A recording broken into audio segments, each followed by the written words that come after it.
Assalamu alaikum, everyone.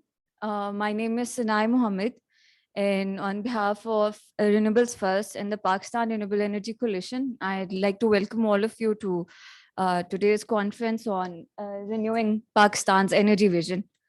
I'm sure that everyone here agrees that the future has to be clean and the future has to be renewable. But we're faced with the challenge of determining like the most effective way to go about that. How do we how do we go about reconciling the old and the new? How in a way that is economically viable, in a way that is people centric, and in a way that is environmentally friendly. Currently, Pakistan faces a multifaceted crisis encompassing political, economic, and energy related challenges. We view this crisis as an opportunity to refocus our efforts to renew the energy sector. We need to learn from the past and project that into the future in a manner that delivers the most sustainable and most people-centric solution.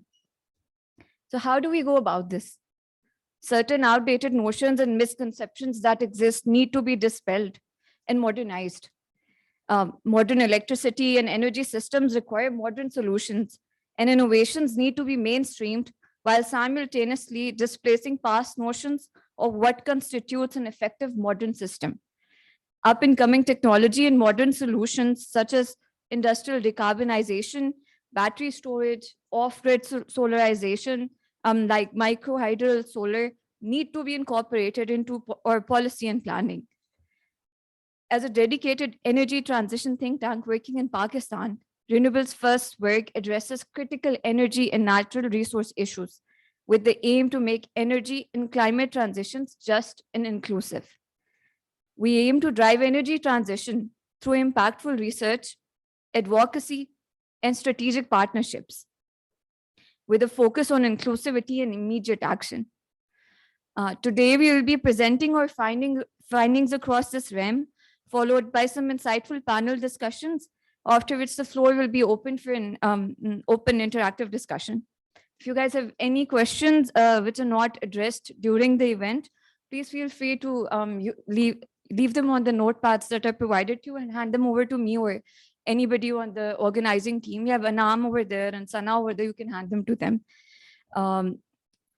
Before moving on, we have a few logistical announcements.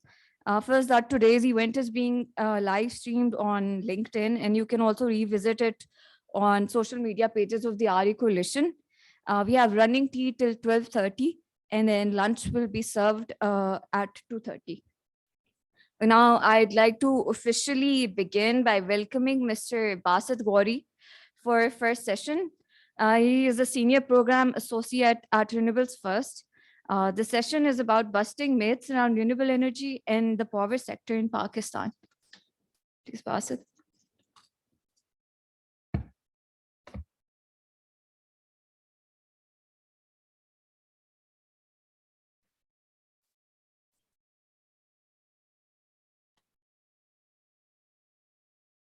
Good morning and Assalamu alaikum, everyone. We can have the slides. So while we're working on the slides, I just want to reiterate the reason that we are gathered here today. So ultimately, as part of this whole conference, we are trying to reach two key objectives. Number one, we are going to look back our past 10 years, 15 years journey and see at things from a different perspective, in a very critical perspective, to see, okay, what went wrong? And maybe gathered some insights and learnings about what could have been done differently. And based on that, we'll switch over to a next session where we'll be talking about, based on those learnings, what is it that we could do in the coming future? What are the innovations that we can bring about in the coming future? So that's what we are going to do today. So as a start of my presentation, so before we enter into this whole the realm of renewable energy, and there are certain myths that go around in the market, we really need to step back a little bit and have a little bit understanding about, okay, what's at value here? Why do we need to look at things a little bit differently? That's the key question that we asked initially. There's a very well-known, renowned book by Daniel Kahneman. I know many of you might have even read it, Thinking Fast and Slow. What he says is that a human mind has two systems for making any judgments, for making any thinking, for making any decisions. There is a system one, which works on intuition, the instincts. It's fast. It's based on our own preconceived notions, the biases. And there is a system two, which just put those biases away and think through objectively. And it's a rational thinking process. So what we have been doing, what we try to see through this series that we are currently launching today, is that to find out, okay, where we have been utilizing our system one to look at different things in the power sector, in the energy sector. And if we look through those through data, through evidence, what do we see then? And we see that in the power sector, in past 12 years, that's one of the critical examples. In past 12 years, we have switched from a capacity deficient country to a capacity surplus country. Now, what went wrong when we were back there 12 years back is that we were looking at things and our focus was based on our system one thinking was, okay, we need to enhance the capacity. That's what our biases told us, right? That's what our judgment, our experience told us. The real issue was not that. The real issue was optimum planning. So that's a key learning when we look back into our past 12 years journey. So having said that, this is something that, with this kind of thinking, we try to accumulate this whole series in which we talked about each and every point regarding the renewable energy and try to put forth the evidence and the data to see, okay, are these myths, are these preconceived notions about renewable energy, whether it relates to the grid flexibility, grid adoption, whether it relates to, okay, they require a lot of land, maybe regarding the cheap coal or not. So those are all the things we said, okay, let's just put those aside. We look through evidence, through data, what is true and what is not. So these are the four things that most of you have gotten the card. So you can actually access the QR code and download all these myths of the research papers. Would be happy to get any feedback from you if you feel like, there's further more analysis that could be added to it. We'd be happy to have that conversation as well. So this is the power sector overview. I think it's very necessary before we delve into all these four aspects to go through, okay, what is it? We have about 41 gigawatt of overall capacity. I think most of us know here. Our peak demand in summer, that goes up to 28 gigawatts. So that's the maximum energy demand that we have. So we, for the peak demand and for the winters, it go as low as 8 to 9 gigawatts. So you see the difference between our actual ability to generate the electricity and the actual demand in summers and the winters. So let's jump over to our first. What we wanted to think through was, okay, let's look into the base load. Many times in our conversation, in our conferences, when we talk about, okay, we need to integrate renewables to a higher extent, one of the key things that, that argument that comes up is, okay, that's fine. Renewables are cleaner, they are greener, but our grid is just not ready for it. We need base load plants. We need plants that run throughout the clock. So that's what we try to see in our first chapter, that do we actually need those base load plants? What is the base load? So let's start off from the first question. What is the base load? Okay, when we started off this research, we looked through many of the definitions of the base load. Okay, let's see. But what we found was everywhere it was different. EIA, that it says base load is a plant that requires certain amount of energy generated throughout the year. Then we have NREL that says about consumer day-to-day operations, something that's happen at a normal level, whatever your consumption is from day to day. NPCC also tells us some characteristics of baseload power plants in the different hearings of NEPRA, saying that they can ramp up and down swiftly as per the demand requirement. And then we also have some agencies saying that it's just the average demand. So what we did was, okay, these are the four definitions. Let's just not fight over which one is right, which is not wrong, and what are the preconceived notions are. So let's just take all those definitions and see what is applied. If we take them all together, what's the outcome? So this is the base load based on the IGCEP projections in terms of next 5 years. This is the base load. We determined, okay, all these four definitions, they fall on this criteria, that anything above this, below this line is the base load for Pakistan. So that's where we go to the next step. Okay, now do we need base loads or not? So based on that definition and based on that criteria, we decided that, okay, look through how much thermal fleet we already have. And we see that, we have already two-folds of this capacity of fossil fuel, coal power plants, the gas power plants, all these capacity reach up to two-folds of the actual requirement of the base load based on this analysis. And if even we go 10 years down the road, based on this analysis, we don't need to add any more power plants or the capacity as a base load in order to fulfill the needs. So this whole argument of bringing more base load, more plants into the picture, it's devoid from here. So second thing that we wanted to focus on, we looked through a lot of international examples that different countries go through.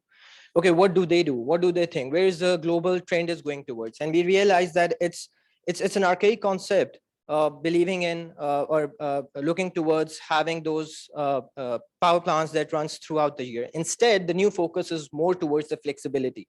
So that's where the grid and the modernization is coming from. So that's the value addition for the new capacity generation that is being adopted globally. We see that in South Asian transmission network, Electronet. So they have started making scenarios where they don't need any base load. We have similarly MISO, that's electricity service provider in US. So that's basically foreseeing addition of several amount of gigawatts of wind without having no backup of the base load plants. So what we do tend to want is the flexibility. So now where flexibility and where the value is for us in Pakistan here. So one of the critical values that we see is basically, this is the profile. We know the Jahimpir Gharo range in the Sindh has a lot of wind. And then we know that it's nearby K Electric, which is its own demand profile. So we try to normalize those profiles. And what we see is that they're quite synchronous to each other. Wind picks up at about 5, 6 in the evening in the general daily trend, and then it goes down nearby morning. That's the same, almost the same demand profile that we see for the K Electric as well. So next is basically, let's have the next argument. The next argument is that these power plants, the fossil fuel power plants, the coal and the baseload power plants, they need to run throughout the year. That's why we have a capacity payment crisis right now as well, right? Because we want them to run. But what they're actually running at. Now, this is a utilization factor based on NEPRA State of Industry report. So what we see is that all of these power plants that I mentioned here, that also includes some of the major coal power plants that were developed in the CPEC, have utilization rate of less than 70%. So the very idea of the notion of the base load that we defined earlier was to have a plant that runs throughout, have a plant that have a higher utilization factor, but that becomes void based on this data. So that's on the base load part. The next thing that we covered was to look towards coal. We have already realized in past 3 years after the international prices and the hike in them that it doesn't make much sense to go for the imported coal. But now we are fixated on the local coal as well, which is essentially, it looks cheaper. But what we do is, again, we turn off our system 1, we turn on our system 2, look through our data. What does it say? Does it make sense to put in local coal? So that's the question we try to ask in this one. This is a tariff, NEPRA tariff recently released by the NEPRA, which shows the reference tariff for the next year for different technologies, right? You can see in this, the imported coal, that's far off, about 41 rupees per unit. That's way too high, and we have already realized that we have taken that decision as well. And then we see the local coal, okay, it's much cheaper, 24, almost half of the imported coal.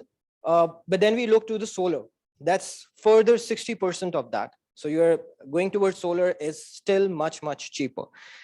We see the wind, 33.64 rupees per unit. That seems expensive than local coal. But now let's look to the reasons.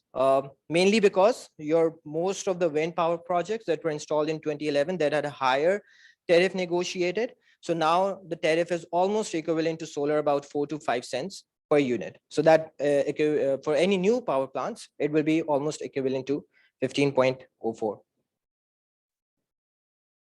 Okay, now this another thing that we did was that we have a lot of planning documents. We have a key planning document of IGCEP, in which we did a lot of study on that. We did a Plexos modeling. We presented our results in our past conferences as well, and we see that the integration of renewables is much higher possible based on the Plexos if we want to take the least cost scenario. But even in the assumptions of the IGCEP, what we see is that what is the cost taken for the coal? Right? So IGCEP takes about 21.17 USD dollar per ton. If you look through the actually approved TCEB tariff for the coal, that's around 38 units per ton. So that's basically because they don't incorporate the fixed cost. But the true cost of coal, you can see that there's a stark difference based on a planning document and the actually approved tariff. Third Coal Energy Board. So that's the one who gives tariffs to the third coal, and that's the petitions are updated, are available online as well. This is based on the February 2023 data. So lastly, okay, we are done with this. Okay, the local coal is there. We can talk about, okay, what are the differences between the assumptions. Now there is another aspect to it, and when we are talking about system 1 and system 2, we also checked one box that was incorporating the externalities. That is something our system 1 mind thinking doesn't do. And that's what we try to do here. We take the cost of the coal, but we need to account for the cost of the social impact of it. We need to take into account the cost of the pollution, environmental pollution into it. So that's where we come in. We see social impact. We have number of accidents that's been increasing for Pakistan. There are many news going about key happenings in the accidents and the blast that has happened. And then there is a water pollution that comes in. Then there is an air pollution, different kind of emissions. We have this more detail in the chapter that you have provided with through the QR code. But have all in all, we can say that we have to account for cost of all these aspects into the cost of coal. You can do it for all the fuels. So that's what needs to be done. So that's on the fossil fuel parts, on the major, the coal, the base load, the power sector. Thirdly, when it comes to the renewable energy, what we tried to do was we look towards one of the critical questions that is usually more relevant at a global level, because since our LNG prices have hiked up, we have already, for the affordability reason, moved away from the gas. But having said that, gas is not just for power sector. We realize that it's for all the other sectors as well. So when we're talking about energy transition as a whole that needs to be adopted, when we talk about net zero, we need to look into the gas. And one of the key things that comes when we already have a coal fleet, when we already have a thermal fleet, okay, let's just do the transition from the coal to gas, and then afterwards we go towards cleaner and renewable. That's an argument that is being pitched very openly globally all around the world. So we try to see into that again from the system 2 thinking. Now this is the data by the IPCC, which shows that, okay, let's just stop at our current pace. Let's not put any more projects. Let's just continue with our existing reserves, with our existing policies. We can see in the graph here that you can, the blue one, this one. So that's our current trajectory where we are heading based on the gas. If we add more gas-friendly policies, where we add, go with the current existing business as usual scenario, that's where we end up. And this is where we need to be based on our Paris Agreement and the climate goals. So there's a huge gap. Having this thing that, okay, it's just that it produces less emissions than coal, does it actually make sense to, do you have that vacuum, or do you have that cushion to transition towards gas and then to the clean energy? No, we don't have that cushion based on the data. Next, in terms of Pakistan, we already know Pakistan among the top 10 methane emissions, one of the primary emitting material from the gas sector. And within the gas sector, this is basically what we see is that our emissions at the exploration and processing are predominantly dependent upon the vented emissions, meaning those emissions that are burned and things like that. But in the transmission and distribution sector and at the consumer end, the emissions are mostly predominantly fugitive emissions, which are essentially the kind of emissions that happens to the leaks in the pipes and the waste and things like that. So that's a critical thing for us as well.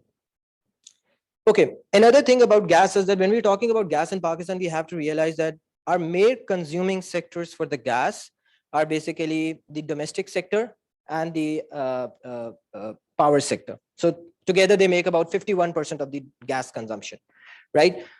But these both are the sectors where renewables very much make sense already. In the power sector, we've already talked about how it's cheaper right now.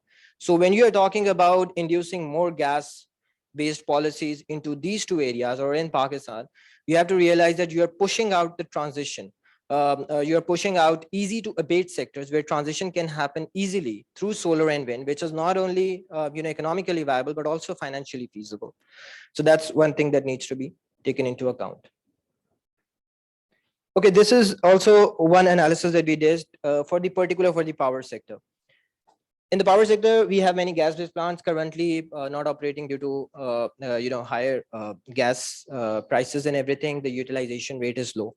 What happens is when I think most of the people here who have the technical expertise, but what happens is when gas power plants, they run at a lower efficiency, lower than their optimum range based on the international data, about 60 to 90%. Any plants running lower than that, they have a reduced efficiency as well. So that's reduced efficiency leads to higher emissions, and then it also adds to partial load operation charges, which are also PLA available in EPRA's State of Industry report. So what we see here is that you can see the trend that most of the power plants that are currently being utilized for the gas are also operating below this optimum range as well. So that's for the gas.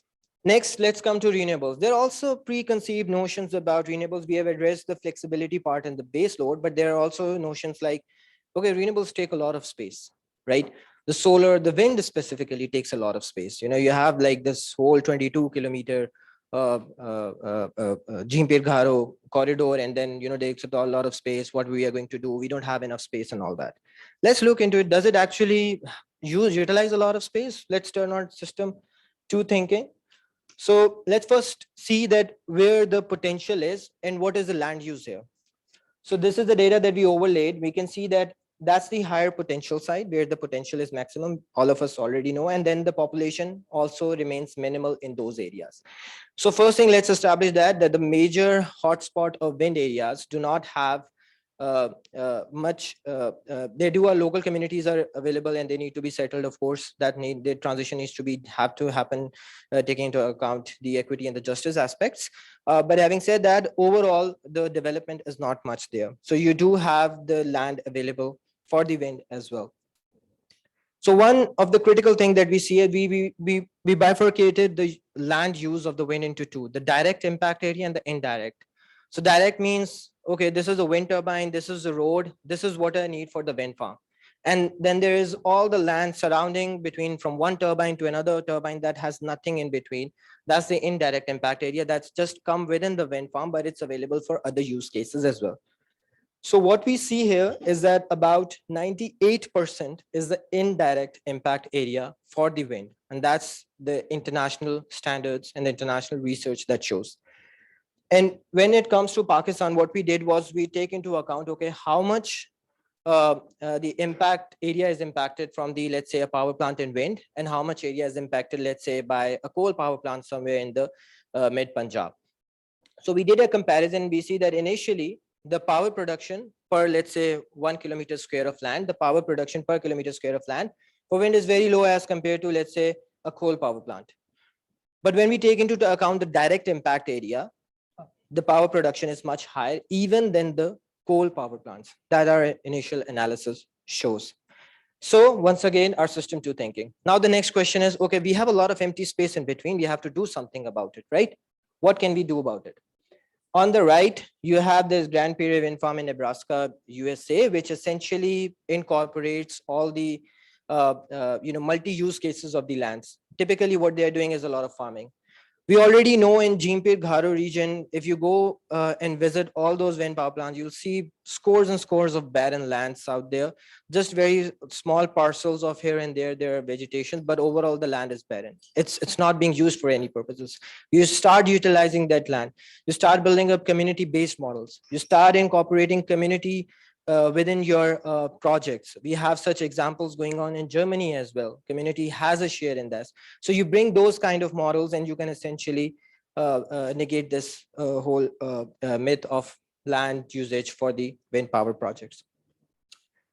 So with that said, I think I'll finish here regarding the myths. You can access it. I would suggest that you guys read it. And we would really appreciate if you have any feedback. If you feel like there's some analysis which could have been done differently, if there's a feedback that you see, okay, this is something that we also need to look into it. This is a factor that has not been taken account. We'd be more than happy to address that at a later stage as well. So with that said, I think I'll move towards our next session, which is essentially our panelist. I'll just sit there.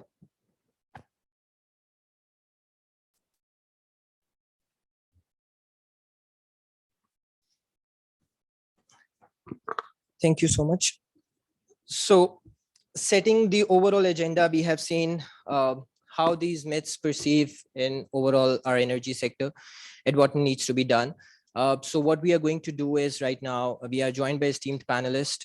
We are going to have a discussion upon, okay, how to shift these narratives, look back into the past, okay, what went wrong into the power sector once again. And for that, we are joined by our esteemed panelist that includes Mr. Akhil Jafri. He's Director of Policy from ADB, now merged with the PIB. And we have Mr. Fawzan Wahid. He has an extensive experience in the wind sector as well. He's been working with the Vestas before. And we have with us Mr. Dr. Khalid Walid from the SDPI. He has PhD and is has quite a grasp on the economics of all this energy sector in Pakistan. And then we have this Miss Rabia from Herald Analytics. Thank you, Miss Rabia. And also, I think we are joined online by Mr. Zen, who could not be here because of his some commitment. But we are joined by him. He's from Alternative Law Collective. His work on climate justice and climate equity is commendable. So having said that, I would start off by Mr. Akhil. Sir, we have been through this whole in past 12 years. We've been through this whole situation. We've seen that we transition from capacity deficit to capacity surplus. And of course, current energy crisis is somewhat a reflection of that, the high capacity payment crisis that we have. So looking back into it, from your perspective, in your opinion, what exactly are the key lessons for us to take from this journey in past 10 years? And how can we incorporate that into the future as we reach towards our ambitious RE targets as well?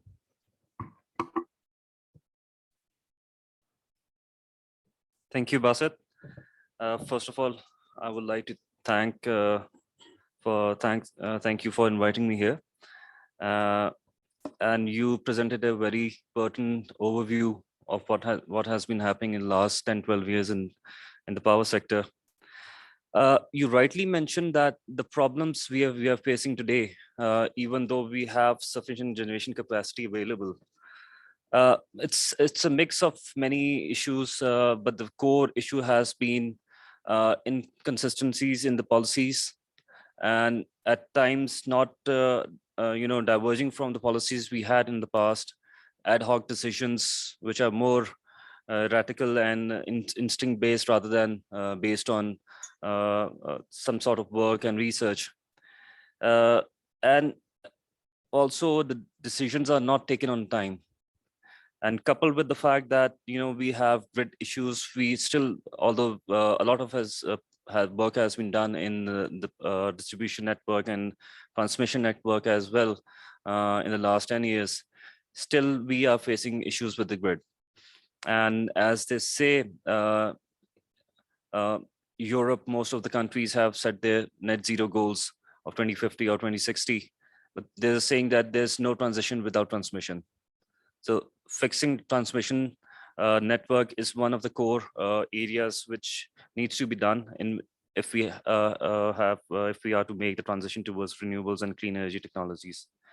Apart from that, there are some external factors such as you also mentioned there is energy demand fluctuations, the seasonal variations in winter and summers. That is one of the biggest problems of Pakistan.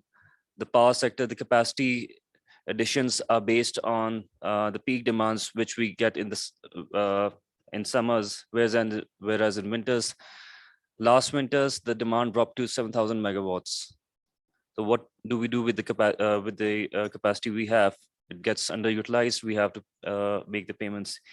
Even now, a week ago, in the last week, we were not able to run coal power plants to the optimal level. They are generating at about what they say, what the power purchaser says, that electricity is being generated these days at 4 to 5 rupees. Because the hydel is running at its max. We have to induct hydel. There's no capacity. There are some grid constraints. We cannot evacuate coal. Then there's curtailment going on with the wind power projects as well. 1800 megawatts plus is installed. We cannot evacuate more than 1100 megawatts of wind at any particular time, because our generation maximum, the new capacity additions is based in the south. We have to take that energy to the north. There are bottlenecks in our system. What we end up with, underutilizing our existing generation capacity, end up paying with capacity payments. And over the years, 10 years ago, capacity payments were 30% of the total energy price. Now they're more than 70%.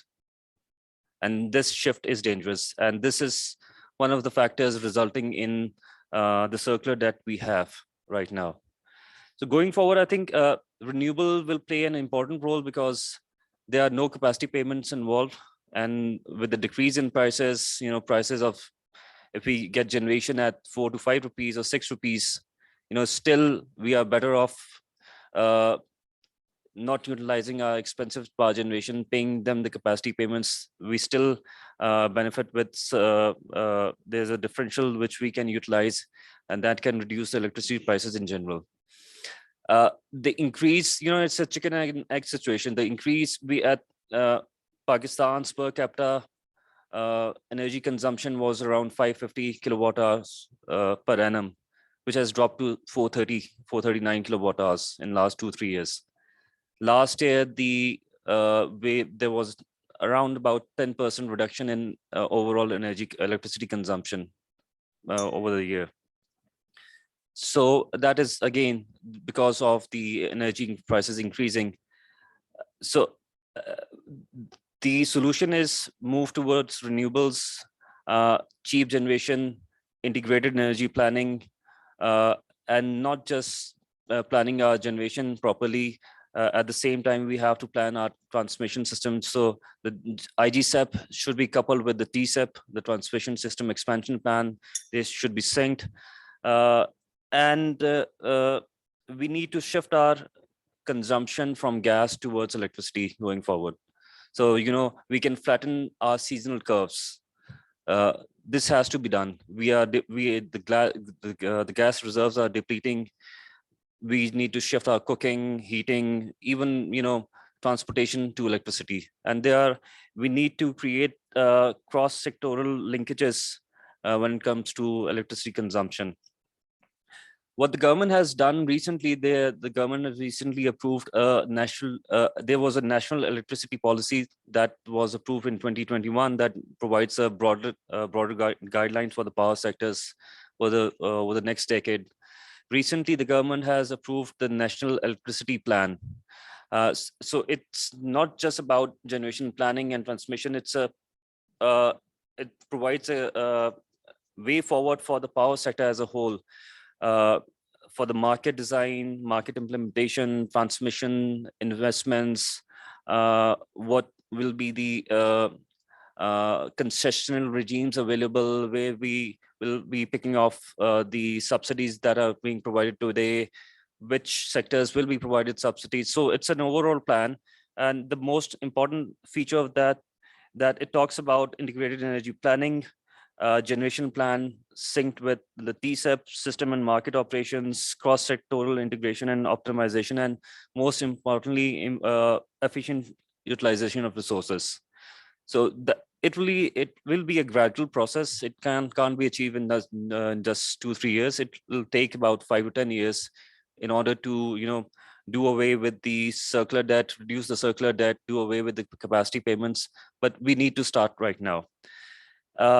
And apart from renewables, there are talks of discussion being done to look towards pump storage hydro, as that can provide peaking as serve as peaking for peaking loads, and also it can cover the interdependency of the wind power projects, which is a great concern for the power system operator right now. And also battery storage at the grid level. Because of this curtailment issue being faced by at Gharo and Jampir, although there is still 500 megawatts of evacuation available, the system is there, but it cannot be the electricity cannot be evacuated from the south region to the north. There are bottlenecks in the mid country region. So battery energy storage is a solution which is being worked on, and there are discussions to install somewhere about 500 megawatt hours to 1000 megawatt hours of battery storage at optimal places that will enable us to evacuate all the wind power generation, the existing capacity, and also the capacity we will be adding in future in this area. So these are some of the things that can be done in order to overcome the capacity payment issues in future. Right. Thank you, sir. And you rightfully mentioned regarding the curtailment issues of the wind. And coming over to the you, Fazan Saab, and you have extensive experience in the wind industry as well. And these curtailment issues, are not just allow us to procure expensive price from the other fleet as well, because as opposed to renewables, it also kind of impacts the investor confidence as well. So on that end, I would like to know, in terms of going forward, what are the key things that could be done to address this overall wind curtailment issue in Pakistan? Okay, thank you very much, Basit, first of all, for inviting me here and talk about the wind challenging issues facing in Pakistan. As Akil rightly pointed out, that there is no transition without transmission.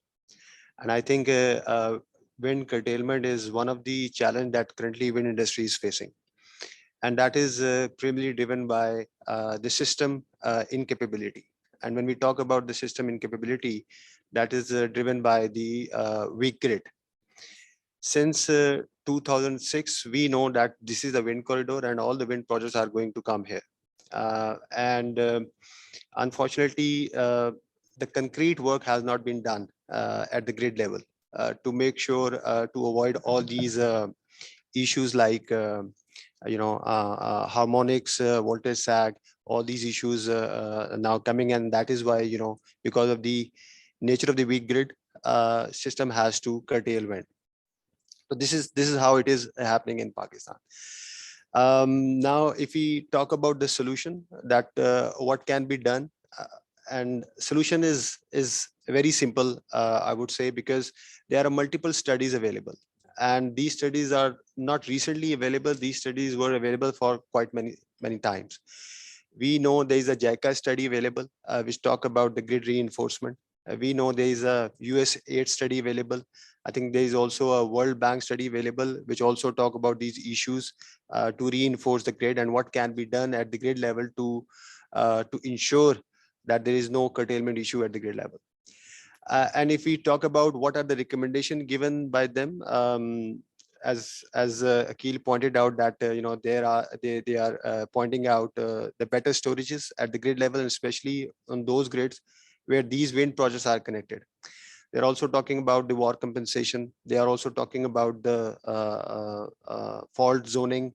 They're also talking about shunt war compensation. So they have multiple recommendation given. If we follow those recommendation, I am certainly believe that these curtailment issue will be resolved. I understand that at NTDC level, things have started, but of course, we need to expedite so that these curtailment issue does not happen at especially in the wind sector. In addition to that, if we look into those recommendations, they're also talking about the better forecasting. So currently in Pakistan, there are 36 wind farms, and all these wind farms are using their own forecasting techniques. Some are using by the consultants, some are doing in-house, and some are getting this forecasting by the OEMs. And of course, I'm just assuming that when at the NPCC level, when all these wind farms provide this forecasting to them, they might be taking an average of all these forecasting and making planning accordingly. which probably is not a standardized or the modern way of doing the forecasting. I can give you an example. In Germany, these forecasting responsibility has been given to the at the utility level. And how this utility company is working, they are working with 2 to 3 different consultants, and they are taking the forecasting based on the weighted average of all these consultants. When I say weighted average, means if I am working with 2 3 consultant and one of the consultant has a better forecasting versus actual, I would give more weightage in my next planning, and that's how I improve my forecasting over the period of time. So maybe this is also one of the way that utility companies at NTDC level or DISCO level take this responsibility of the forecasting and come up with a better planning. So not just grid reinforcement, but we also need to work at the better forecasting as well. One of the solution which also Akhil mentioned, that since all these wind projects are at the southern part of the country, and of course this variable power which is being generated by the wind is not being consumed in the southern part. We have to take that power to the to the up in the country. One of the alternative could be, of course, if we can connect the Theta grid with the Karachi grid, because there is a load in the Karachi. That could be an alternative solution, which our planning department can work on. Of course, we need to take a buy-in or coordinate with the K Electric to work on these lines. But this is also one of the solution to avoid these harmonics and to avoid this curtailment issue, because when we curtail the wind, somehow we go against the philosophy that at the government level we have set for ourselves. The vision of the government is that the renewables project are the must-run project. If we curtail the wind, that's somehow our action does not follow what we are saying at the government level or the national level. So we need to be very careful, and we should be follow this principle of the renewables projects are the must-run project. My last comment would be that when wind curtail, what is the loss to the nation? Of course, when the wind curtail, there is a NPNV, net power missed volume, which nation has to give it to the IPPs, because if you are not taking the power from them and curtailing them, somebody has to pay it for it, and we are paying for it. So renewables should not be curtailed, and it has to be must-run project. So because it is also not healthy for the industry. This is a very bad impression or negative impression when we curtail the wind, and world sees us that we are taking the power from the fossil fuel but not taking from the wind because of the system incapability. I would not say that they are doing it by intentionally. That's the system limitation. So we need to work on the system limitation, reinforce the grid to avoid these curtailment issue in future. Thank you. Thank you, Fazan Saab. And going over towards the system limitation and the importance of planning, as you mentioned, going back, I'll switch over to Khalid Saab. So against these all, this capacity, we have heard it twice that there's no transmission without, no transition without transmission. So having said that, this is something that should have been known about 10 years before as well, right? All of us knew that.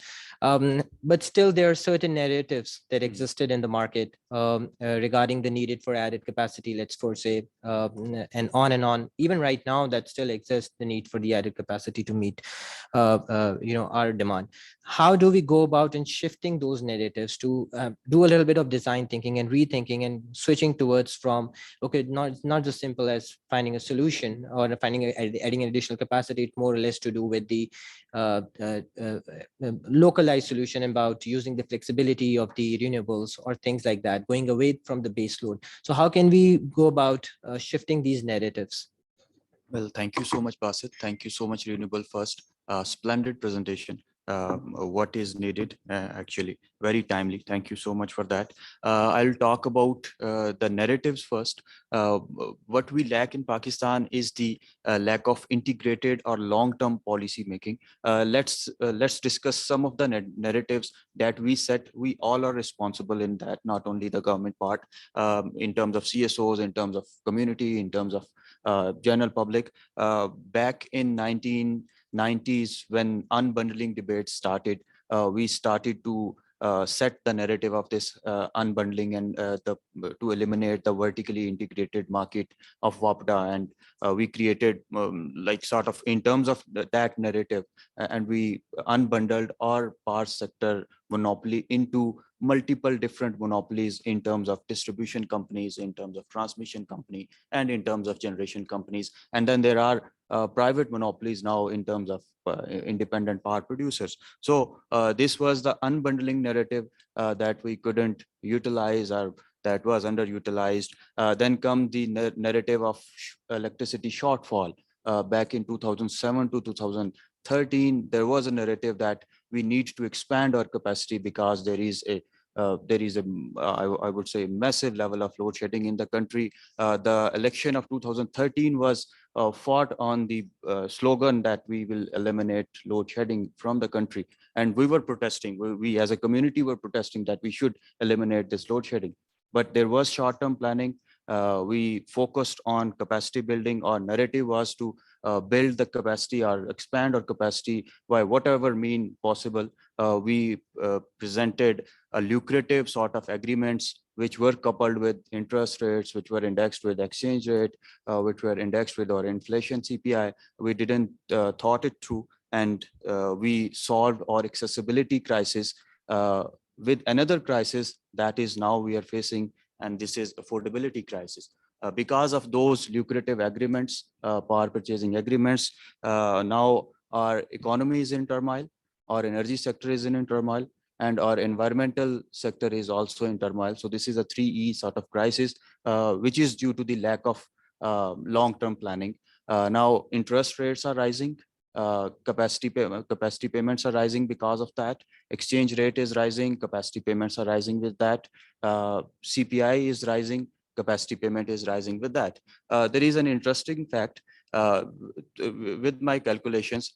10% of the capacity payment is linked with our local inflation level, which means when local inflation increases, capacity payment is bound to increase. And when capacity payment increases, electricity tariff increases and local inflation increases. So this is a vicious circle of inflation, capacity payment, inflation, capacity payment. So this is the lack of long-term planning, stopgap solutions based on short-term narratives. And with this affordability crisis, now we have found another solution to solve this affordability crisis. And the narrative is that we are going to solve it with thar coal, the cheaper indigenous coal of Pakistan, which means by 5 to 10 to 15 years, we would be in another crisis that would be the sustainability crisis, because we are taking this solution as to solve our affordability crisis through coal reserves.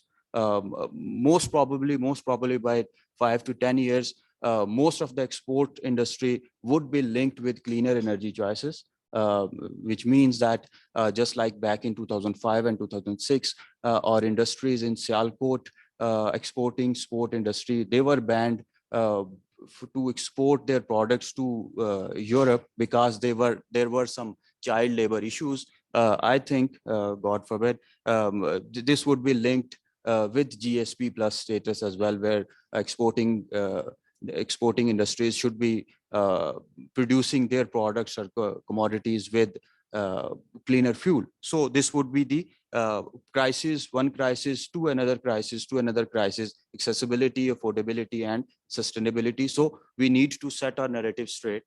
We need to have long-term planning going on, holistic sort of planning. Akil Saab rightly mentioned that there is a need to have integrated sort of planning, integrated energy planning, which not only focus on capacity expansion of power sector, but also the capacity expansion of energy or cleaner energy of Pakistan, so that we can have this one fuel for one household, or electrons coming into our households with cleaner electrons coming from in the households. Another narrative is in terms of bad economics as well.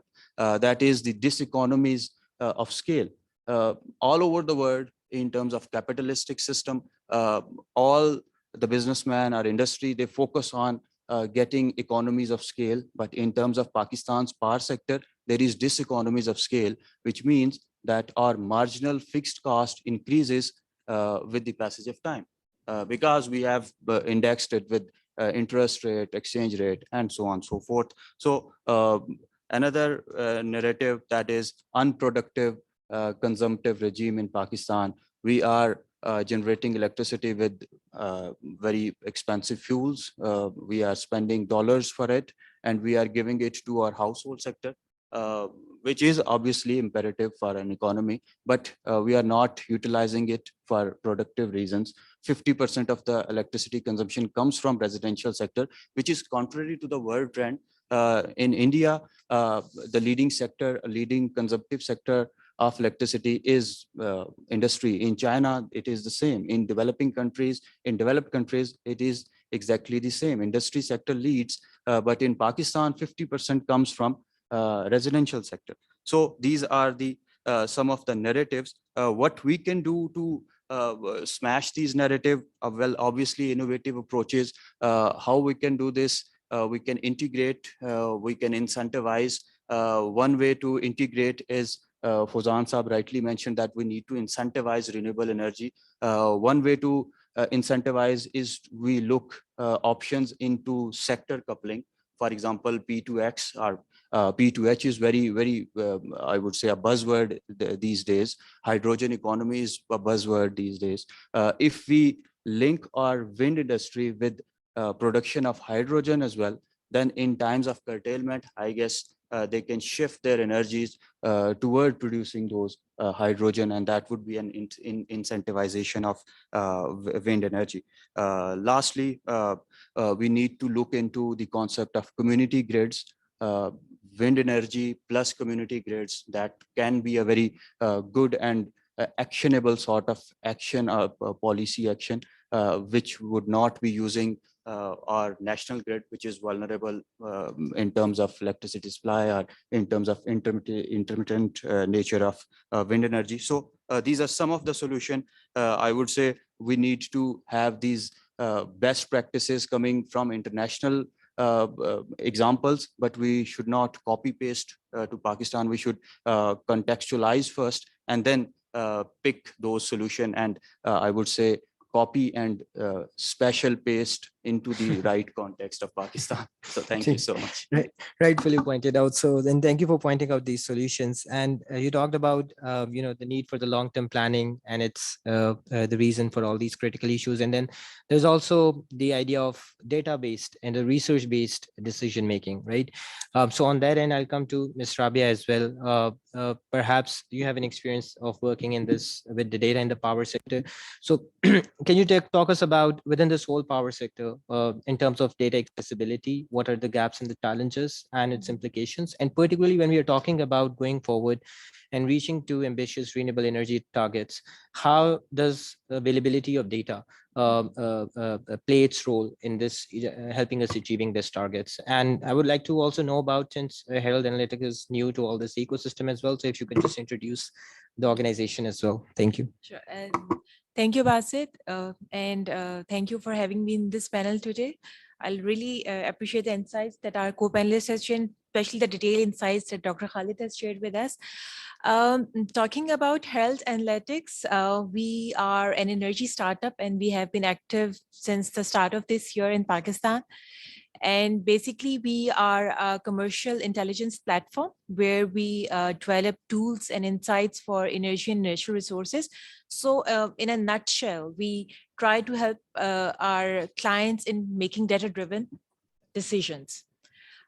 Coming to your question regarding the importance of data in the power sector. So we all are aware of the fact that there are mainly three driving forces that accelerate the development of renewable energy around the globe. Achieving carbon neutral targets, ensuring energy security, and to minimize the cost of energy generation. So same like other countries, in Pakistan, we also have energy targets, and in recent past, the government of Pakistan aimed to induct 30% renewable energy in the energy mix by the year 2030. So to achieve such targets, availability and accessibility of data is very important. So if we have this data, then it would be easy to track and monitor the progress that we are making towards these targets. Also, this data can also help the government with evidence-based policy making. Unfortunately, right now in Pakistan, in power sector, availability of such data is an issue.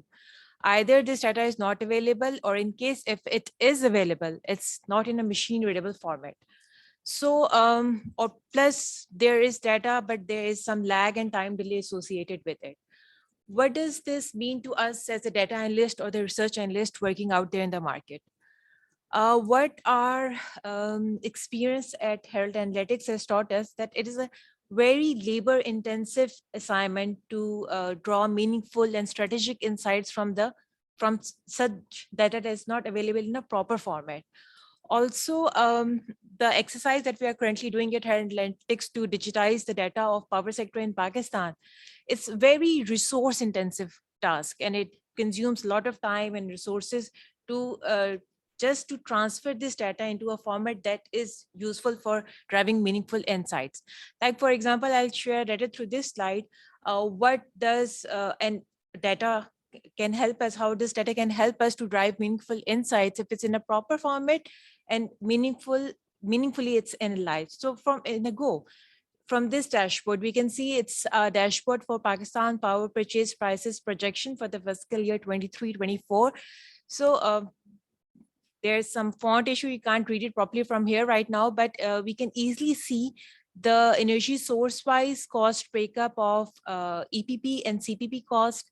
We can also see through this bar graph in a go which energy sources are above the average power purchase price, which one are below the average power purchase price, which kind of energy sources are have more capacity payments, so for capacity cost associated with them. Like, for example, from here we can see that wind, solar, and bacchus, they have lower capacity or no cost associated with them.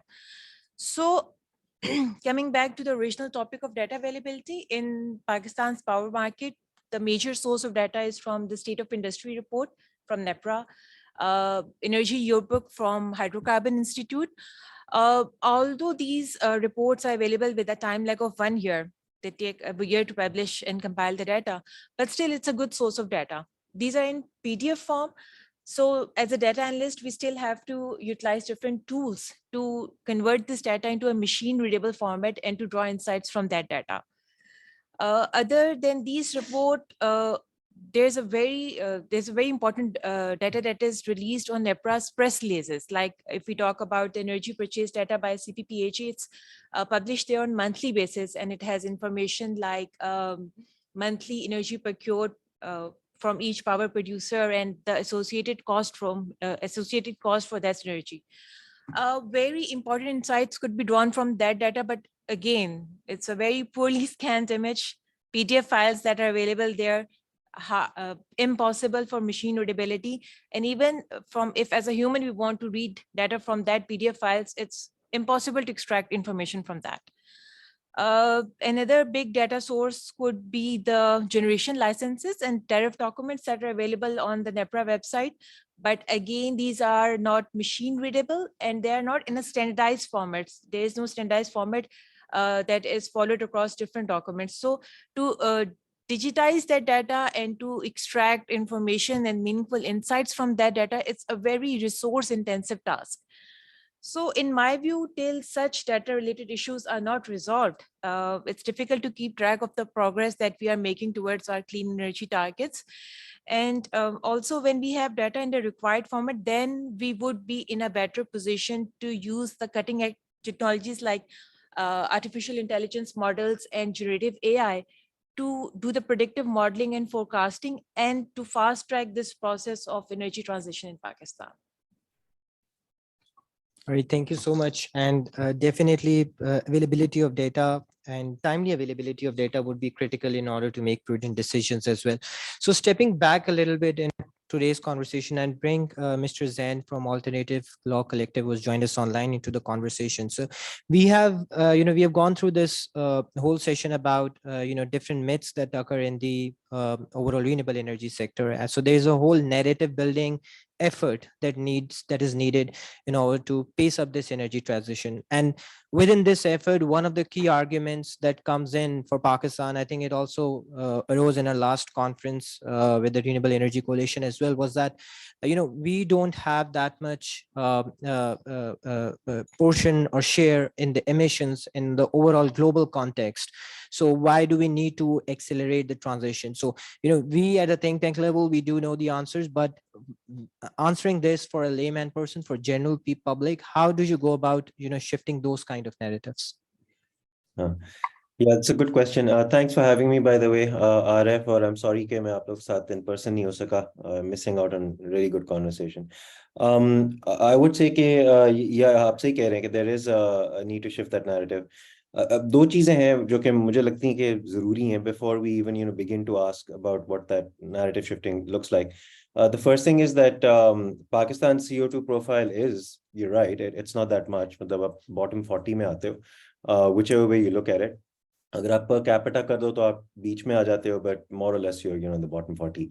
And that's a very reasonable argument to say, don't put the burden of a global decarbonization on us. We're also not the ones who are most responsible for the kind of changes that you're seeing in terms of the global temperature rise. Pakistan का उसमें share negligible के करीब है. US and China, and to a degree India as well, can be thought of in that category, but not us. But the real problem in the way I would look at this is in terms of narrative, right? Is let's step back even further and ask what's our stake in it? Pakistan का इसमें क्या stake है? तो पिछले साल जो flood आए थे उसमें जो अभी इसकी recent studies हैं वो कहती हैं कि अगर आप 1.2 पे रोक देते, right, global warming को, यानी global temperature rise को, तो ये वाला आपका जो फिलहाल जो आपका effects महसूस हुए थे उसके 70 to 80% कम आप intensity कर देते. You would never really have experienced a catastrophe at all, right? Now that's a global concern. What was more interesting is that the same study, it's an attribution study, it's a new science. It's the idea of attributing some local event to a global warming type effect, was that they found that there are actually local factors that contribute to its exacerbation. मिसाल के तौर पे आपकी development infrastructure किस तरह की है, आपने फूड मार्केट्स किस तरह से कंस्ट्रक्ट किए हैं, आपकी एग्रीकल्चरल जो और इरिगेशन और स्पेशली आपके वाटर वर्क्स जो हैं उसको किस तरह से, हाइड्रोलिक इंफ्रास्ट्रक्चर जिसको कहते हैं, how have you arranged those and what do they contribute to? And then also your economic and socio-economic factors. What is the inflation, which Dr. Khalid was, I think, very rightly pointed out. Okay, what about the inflation costs? What about the fact that you had a recent fuel hike? आपने IMF का ज़माने में loan लिया हुआ था, अभी नया तो उसकी जो hikes आई हैं, did they actually sap your capacity to respond to floods? So if you put all of those factors together, there's a local and contextual dimension, which again Dr. Khalid rightly mentioned. Now add to this a couple of other things जो कि अभी Herald की study से जो निकल रहा था, which is the kind of data that you would need to make the assessments you make. अब इसकी एक छोटी सी मैं मिसाल देता हूँ. अगर हम emissions की बात करें सिर्फ, right, just let's talk about just emissions. You miss the fact of the externalities which were part of the second system thinking that Basit talked about. कोल को उठा लें और आप emissions को साइड पे रख लें 2 मिनट के लिए. That particular Thar coal cluster, अगर आप सारे plants को लें जो initial plan था हमारा, तकरीबन वो साउथ एशिया का सबसे बड़ा हॉटस्पॉट बनता है सल्फर का, सबसे बड़ा हॉटस्पॉट बनता है मर्क्यूरी का, right? And you combine the impacts of that on water alone, forget anything else, just on water alone, and you are talking about destruction of not just crops but also drinking lives, right? Drinking water for human and cattle lives, and biodiversity in general. तो उस सारे की कीमत क्या होगी, right? Extend that to the health effects which are felt locally. You're not going to be feeling them abroad, you're going to feel them locally, right? So 150,000 kids are going to be exposed to asthma and other respiratory illnesses just from that particular hotspot alone. So this is a local effect. उसका अज़ाला, उसकी कीमत जो है हमारे पास है ही नहीं अभी economics. We just don't have it, right? This is not a system 2 problem, by the way. I think it's a system 3 problem, which is that the evidence-based thinking that we have is not sufficient anymore. We need another paradigm of thinking, जिसको आप paradigm change कह सकते हैं. तो उस narrative को अगर मैं just to cap it off, Basit, अगर मैं उसको वापस लेकर जाऊँ, जो पिछली अभी बात हुई है, I think 2 बड़ी अच्छी बातें हुई हैं. एक ही integrated thinking, और इसमें मैं डॉक्टर खालिद की बात को थोड़ा सा बढ़ाना चाहूँगा. मैं कहूँगा कि हाँ, इंटीग्रेटेड पावर सेक्टर में भी चाहिए और इंटीग्रेटेड क्रॉस सेक्टोरल भी चाहिए. right? And that's actually a double whammy, बड़ा मुश्किल है, because एक end पे आपने within the power sector भी integrate करनी है इतनी चीज़ों को, transmission को, generation expansion को, power purchase agreements की timelines को, indexations को, financial economics को, mining sector को भी integrate करना है वगैरह.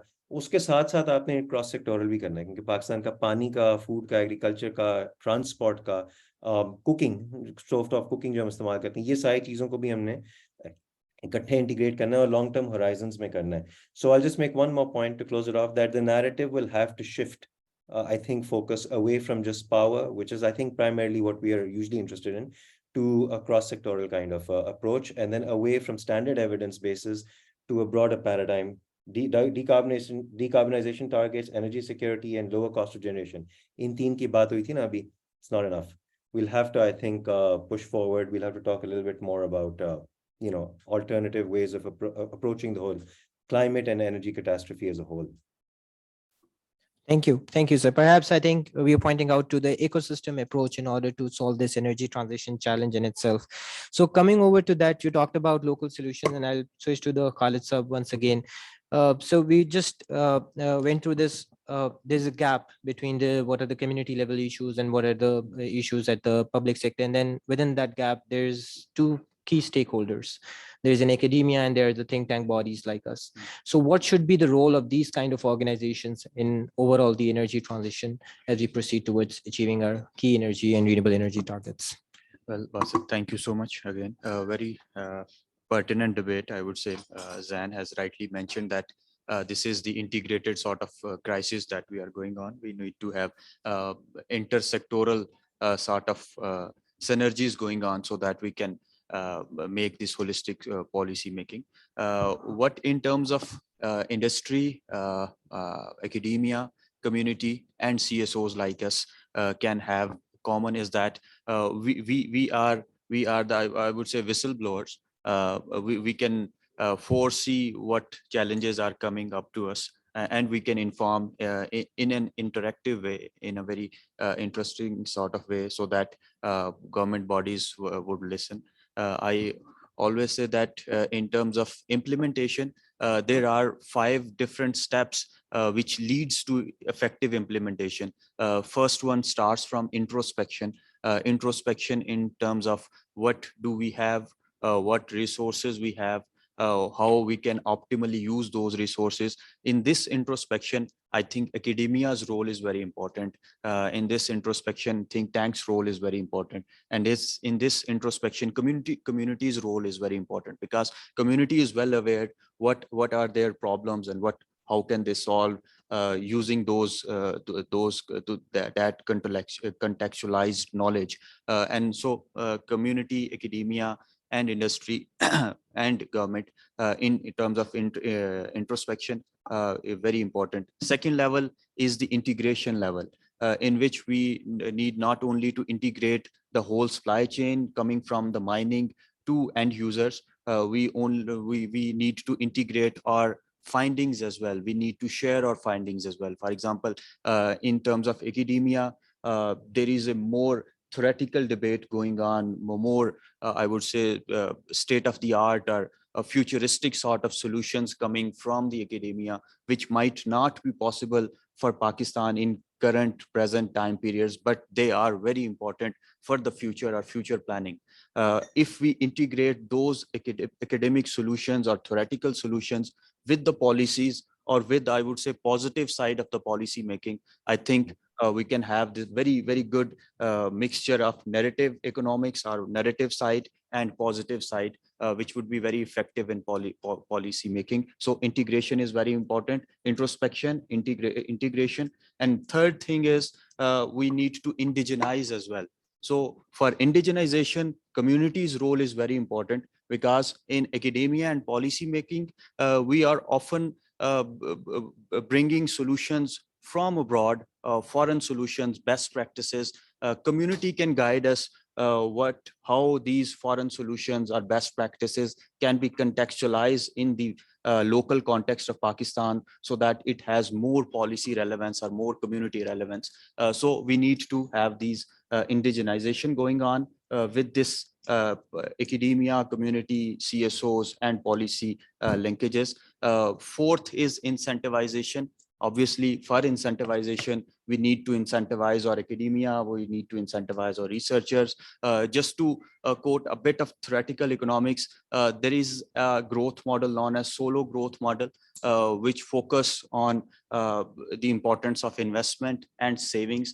After solo growth model, there is another growth model, which is known as indigenous growth model, which tells us that how we can use our investments optimally. According to that indigenous growth model, that growth model divide labor into two different categories. One is productive labor, the other is research labor, which comes from universities, which comes from academia, and that research labor is integrated part of our productive labor, which enhances their production capabilities, optimize their production capabilities. So we need to have this integration going on. And then after that incentivization, we have this implementation, and implementation cannot be done without the consent of communities, Right. without the consent of CSOs and think tanks. So this is the step-by-step process in which this integration and synergies is very important. Right, Thank right. you so Thank you so much, sir.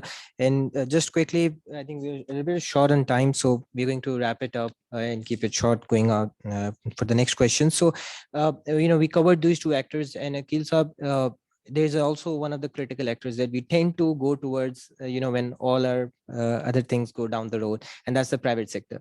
And ultimately, our policies, as you mentioned, also the inconsistency of policies, those kind of things that impact the private sector. So going forward, how do we intend to have their greater share? Because ultimately, an ideal regime is towards a private sector led market regime that is more competitive, that is more cheaper, that is more efficient.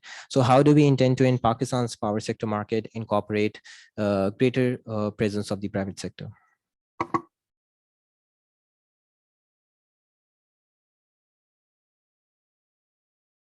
To have private sector investments especially in the generation sector, starting from the 2006 renewable energy policy and the power generation policy of 2015.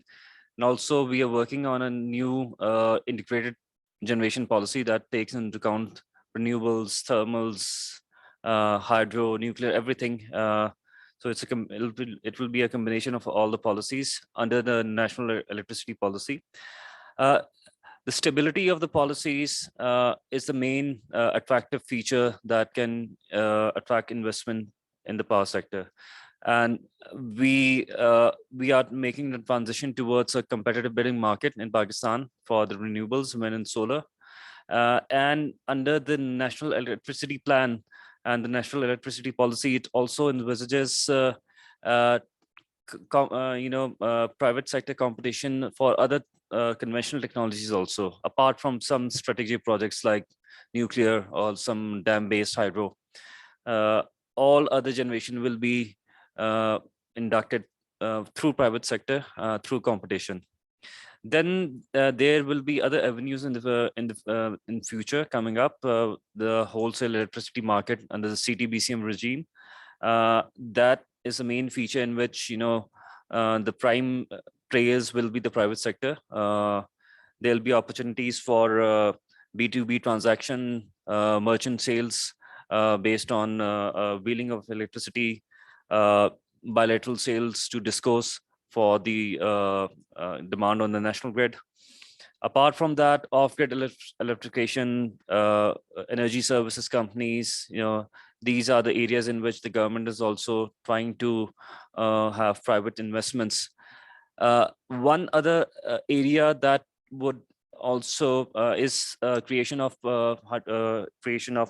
these carbon markets in Pakistan, initially with voluntary markets that can channelize private investments in a big way in the power sector. So these are the few things that are on the card with the government, which are also under the policy. that will channelize private sector investments in the power Sure. sector. Thank you. Thank you. And I think one more thing would be the localization of the overall value chain of the solar and wind as well. And on that part, I would like to have a comment from Mr. Fazan as well. When we are talking about the localization, our historic focus has been only on, okay, just, assemble some panels or manufacture some panels. But when we talk about the value chain, it's much bigger than that. It's ancillary equipment and the ancillary HR, the capacity that you need, the technical capacity that you need. So on that terms, what is that we need to go do and going forward in terms of localization of the value chain? What are the kind of approaches that we need to adopt? What are the areas that we need to focus in terms of the localization? Yes, thank you, Basit. I think in Pakistan, we talk a lot about localization. And if we specifically look into the wind industry value chain, not just wind industry value chain, if you pick up any industry, there are a couple of things which, investors look at in order to localize or in order to invest in the industry. And the first and foremost thing is the consistency of the policies. If the policies are consistent, then this is very important for any investor to come to Pakistan, or even for the local investor to invest or think about investing in any value chain activity within the wind industry or any industry. The second most important thing is the projects coming on time or not, whether the government is valuing their commitment or not. Last financial close of wind project was in 2019. It's been 4 years now. How can we expect that any investor will wait for such a long time to see the continuity of the project in Pakistan? So this is very not healthy for the overall wind industry. The third important thing is demand. Of course, if there is enough demand for me to come to Pakistan and invest, definitely I would come. We have shown demand in the IGCEP, but of course, the confidence level has yet to be developed from the investor side. We have shown a very lucrative demand, 12,000 megawatt of solar and approximately, I think, 7,000 to 8,000 megawatt of wind. But yes, the confidence level is not there that, okay, this demand will be able to create in the Pakistan or not. The fourth important thing is the tax incentives. Of course, if there is a tax break, if there are incentives available for me to come, and if it is economically viable for me to come to invest in the value chain, I would definitely do that. So there has to be a detailed policy which covering what incentive we are offering to the local and the foreign investor to come and invest in the value chain. And the fifth thing, which I would say, the ecosystem of any activity in the value chain. For example, if we want to assemble nacelle here in Pakistan, of course, nacelle is probably the second or third phase thing. But I'm just giving you an example. If you want to assemble a nacelle is made of 1,500 components.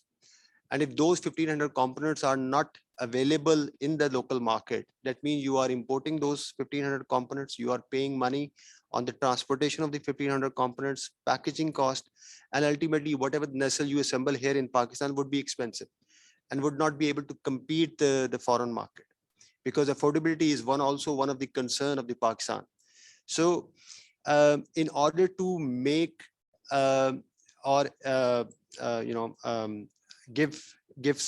make this value chain attractive, you need to work a lot of things. One is the consistency I talk about, the demand, the incentive tax break, of course, the ecosystem. But to start with, of course, any industry, there is not always the ecosystem available. I give you an example, like tower. There are 2 tower manufacturing facility in Pakistan. One is by Descon, who manufactured 6 to 7 wind, first 6 to 7 wind turbines project in Pakistan. But afterwards, there are 30 projects came online, but none of them, they have provided the towers to them. Because when you manufacture tower, you import plates, you import welding material, you import equipment to manufacture, you import machines to paint the tower. So if everything is being imported, then the tower that we are making here in Pakistan, of course, it would be expensive. But yes, this is how you develop an industry. this is the start of every industry, because maybe if any investors see that there is a continuity of the tower being demand in the Pakistan market, someone maybe invest in the plate manufacturing, someone may invest in the to manufacture the paint for the tower, to equipment for the tower. So that's how you make. So as I mentioned that these are the few of the things which any investor look at to look into the value chain. But I would also like to talk about that what can be localized here in Pakistan. This is also very important, because localization is important. It's important for the country, it's important for the industry, it's important for the capacity building, and we need to take it very seriously when we talk about it. Because as I mentioned that what can be localized, the first thing, of course, tower. There has to be a policy available from the government side that if you have the tower manufacturing facility here in Pakistan, so whatever the wind projects are coming online, they have to buy the tower from them. So this has to be, you need to protect the industry, because Descom manufactured towers 6-7 projects, and afterward they could not make any tower for any project. That means we could not protect that industry. So this is a loss. There is a loss of manpower. There is a loss of talent, and unfortunately there is a block on the talent development which we could have prepared for the rest part of the world. So this is one thing which we can easily localize. Second thing is cables. We have the cable manufacturers available. This can also be easily localized. We also have the transformer manufacturer available in Pakistan, like Al Swedi and Pell. They can manufacture GSU, maybe also auxiliary transformer, and maybe in the long run they can also think about manufacturing of the power transformer. That's how you develop your capacity. If I give you an example, before these wind projects, probably there was no 650 and 750 ton crane available in Pakistan. But when these wind projects came in Pakistan, Descom invested, or other companies invested in the capability to have this crane available in Pakistan. They imported that crane. Now the capacity is there, and that crane is being used for the operation and maintenance job of the wind farm. So that's how you build up the capacity. So the crane is transportation, of course, the fleets available, the multinational companies are here in Pakistan, the local companies are here in Pakistan. The fifth thing is operation and maintenance. Now there are companies available who can provide complete solutions to the wind farm. That can also be further enhance their capabilities if we devise some policies around that. The sixth thing is repair and refurbishment workshop. In Pakistan, unfortunately, whenever there's a fault in the turbine, like pitch motor or yaw motor, any fault came, that equipment has to import. So if we have a repair and refurbishment workshop available in Pakistan, probably one of the items we would take it off easily. That there would be less burden on the import of these spare parts. So if we have this repair and refurbishment workshop available, but of course, who will invest the money to develop that workshop? Of course, you need to incentivize. You need to give some policy that someone think about it. And same goes is power electronics. If anyone, because that is also one of the important import item whenever there's an issue in the power electronics in the wind farms. So if we have some refurbishment workshop available, those items also can be taken off from the import list. So in short, I would conclude in a way that I would say there has to be some policies for the, like, whoever will invest for the solar and wind will get a tax break, incentives. That has to be very, very attractive for people to come and invest in the wind and solar sector, or in the wind and solar sector value chain. Right. So government taking a portion of the risk sharing in the initial level, and then let the market rides on its own. So I think for the last question, I'll turn towards Mr. Zain, who has joined us online. So I know we have talked about multiple actors, but still there is also one actor that's also part of the situation, and that's the international finance institutions, and also the overall the climate finance landscape that is available to it. And how much Pakistan have been able to tap into it's not a very good picture in its per se, depending upon the kind of window that is available.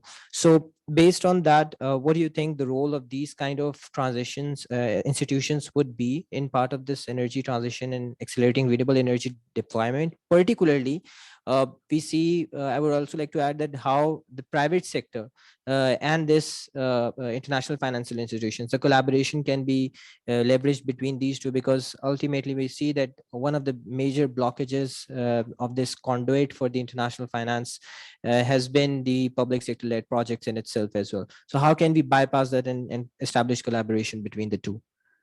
Yeah, I mean, मेरा perspective इसमें थोड़ा सा एक तो तनकीदी भी है, critical भी है और pessimistic भी है. अभी IMF ने I think कल या परसों जो है ना कहा है कि if you want to look at it in terms of figures, they say that 80% of the money will have to come from private markets, and the figure is something like 3 trillion for the global south, right? And if you want to get like even more economics oriented around it, remove China, you're talking about 90%. And in Pakistan's case, you're talking about 112 billion in adaptation finance till 2030, 150 billion in L&D, and you're talking about 40 billion just to meet our NDC commitments. That's it. I mean, just look at the scale of that, right? Now you want to talk, उसमें आप ये भी add कर दें कि पाकिस्तान जीनी coefficient में सबसे लो है, जिसका मतलब ये है कि आपकी inequality सबसे high है, right? In all of the countries in South Asia, you've got the highest inequality. Now add to the fact that, as I think Dr. Mr. Keel rightly said, Jack Sahib, because you will need to give attractive, if you want to bring in private finance, you need to bring in attractive figures, right? You'll have to give lucrative investments. But let's go back to what Dr. Khalid earlier said. That's what got you into trouble in the first place, right? That's where you ended up with the problem in the first place. And if you want to get even more empirical and evidence-based about it, the people who were doing this was the World Bank and the IMF. Right, they're the ones who told you to give the 1994 वाला framework. हबको का भी deal उन्हीं का बनाया हुआ है. आपकी आधी से ज़्यादा privatization जो आपकी थी, जो private fleet है IPPs की, उनके terms और सारा कुछ तकरीबन उन्हीं की advice, और ये खुद मानते हैं. ऐसा नहीं है कि ये नहीं मानते, ये खुद मानते हैं कि हाँ ये हमसे गलतियां हुई हैं. तो वो integrated planning करना है आपने, जिस तरह से भी planning करना है आपने, जो भी plan बनाना है, ultimately you need finance, right? And the private market is simply not able to, one, give you that kind of money without the kind of problems we've had in the past. Number two, they're not suited to adaptation. This is something which the IMF also recognizes and every expert around the world recognizes. Adaptation finance, वो वाला finance नहीं है जो आपको profit ला के दे सकता है. Right और पाकिस्तान की नीड्स अगर आपने ठोस पॉइंट ऑफ व्यू से बात करनी है, रियलिटी के बेस बात करनी है, तो our adaptation needs dwarf every other need that we have, right? Adaptation से मुराद के जो मसले हो चुके हैं उनसे निमटने के लिए जो आपको पैसे डालने हैं एनर्जी सिस्टम्स की रेजिलियंस में, फूड सेक्टर की रेजिलियंस में, वाटर सेक्टर की रेजिलियंस में, and so on and so forth. So I don't think it is the right way to think. We'll have to again go back to the system 2 वाली जो बात थी, हमें system 3 में आना पड़ेगा, paradigm shift, right? A different way of thinking about this. But to go back to what you said about the other international organizations, yes, if you want to get specific about its history, these are the institutions that have sold you the crisis, right? जो doctor Khalid बात कर रहे थे, अगर आप surplus वाली उसकी history में जाना है, और नॉट जस्ट सरप्लस बट जो हमारे डेट है, the level of debt that we've accumulated. And by the way, when they give you loans, they don't do a debt sustainability analysis based on climate and energy resilience concerns. They just don't have that metric. मतलब वो metrics ही नहीं exist करते. तो data की earlier बात हो रही थी. We need to start talking about the data, not how to collect it, but what is the data we need to produce, create, yani innovate, imagine new ways of thinking about evidences, right? So they don't have it in their toolkit. ये इनकी toolkit जो है इस हवाले से काफी खाली है. तो एक तो मैं कहूँगा कि वो आपको दे नहीं सकते वो एनालिसिस, और ना ही वो कर सकेंगे. और अभी किया हुआ उन्होंने, IMF आपको भी कहती है नेशनल एडेप्टेशन प्लान बनाओ, आप अपनी एक पीमा बनाओ, which is your public investment strategies, and get your money into the sector. और तब और कह रही कि 90% आपने प्राइवेट सेक्टर से रेज करना है. अभी हमारे साथ जो मसला होता है कंपैरेटिव बिडिंग में, right? Just look at the trend. It's exactly the trend that happened in 1992.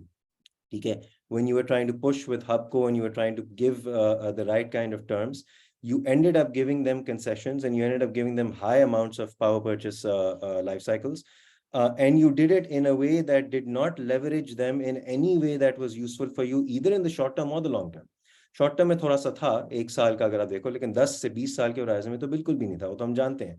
Capacity payments today make up to 75% of the circular debt in the sector, which is all ultimately transferred to the consumers and then goes into a debt ka khata when we go and ask IMF and World Bank for monies.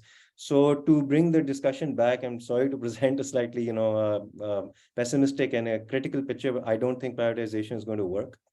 And I don't think and one last thing I'll say before I cap this off, दुनिया में नहीं चल रहा. इस वक्त अगर आप दुनिया की growth rates को consider करें, public sector growth in renewables has been around 10%, private sector growth has been less than 4%.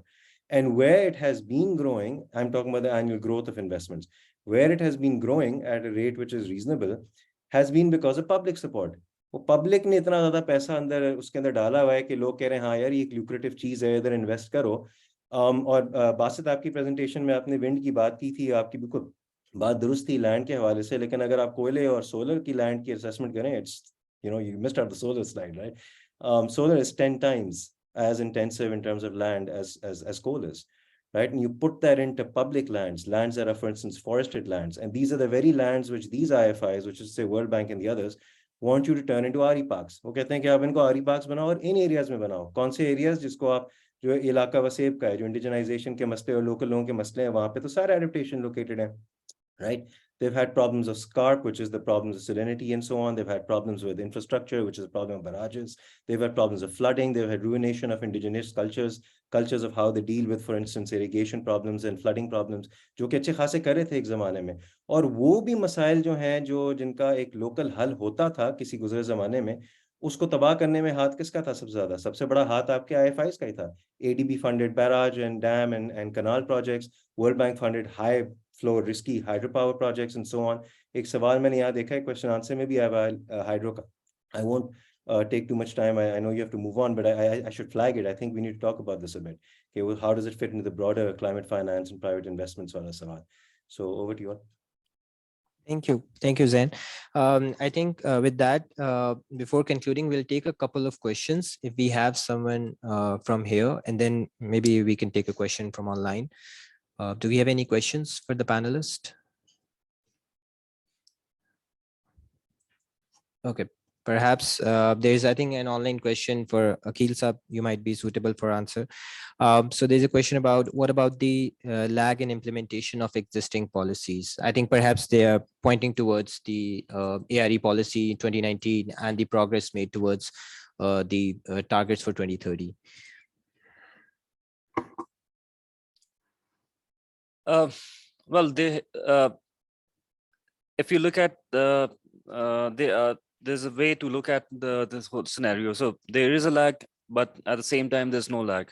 If we see the picture from the scenario of surplus capacity, electricity consumption going down, we may not need new generation capacity, not to the extent that was envisaged back in 2019 when the policy was being devised, or when the first IGSEP came out. Probably in the next iteration of the IGSEP, you'll see lower projections for capacity additions in the future. At the same time, we need renewable energy additions in order to lower the basket price of electricity. Implementation has been slow, not owing to policy reasons, but the global financial crisis, especially our own country's financial issues, instabilities we have right now. So these are all adding up to slow progress. But at the same time, there are some initiatives being carried out. So solarization of public sector buildings that is being carried out. These are small steps that can add to take us towards where we want to reach. We tendered the first 600 megawatt solar project for substitution of expensive thermal fossil fuel. Earlier this year, there was no bid. We have re-tendered that project again. So probably we are getting more interest in this tender right now.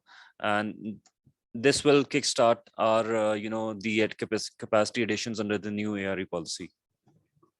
All right, thank you. Do we have any other question from the panel? Yes, I wanted to ask a question regarding the renewable energy hybrid policy.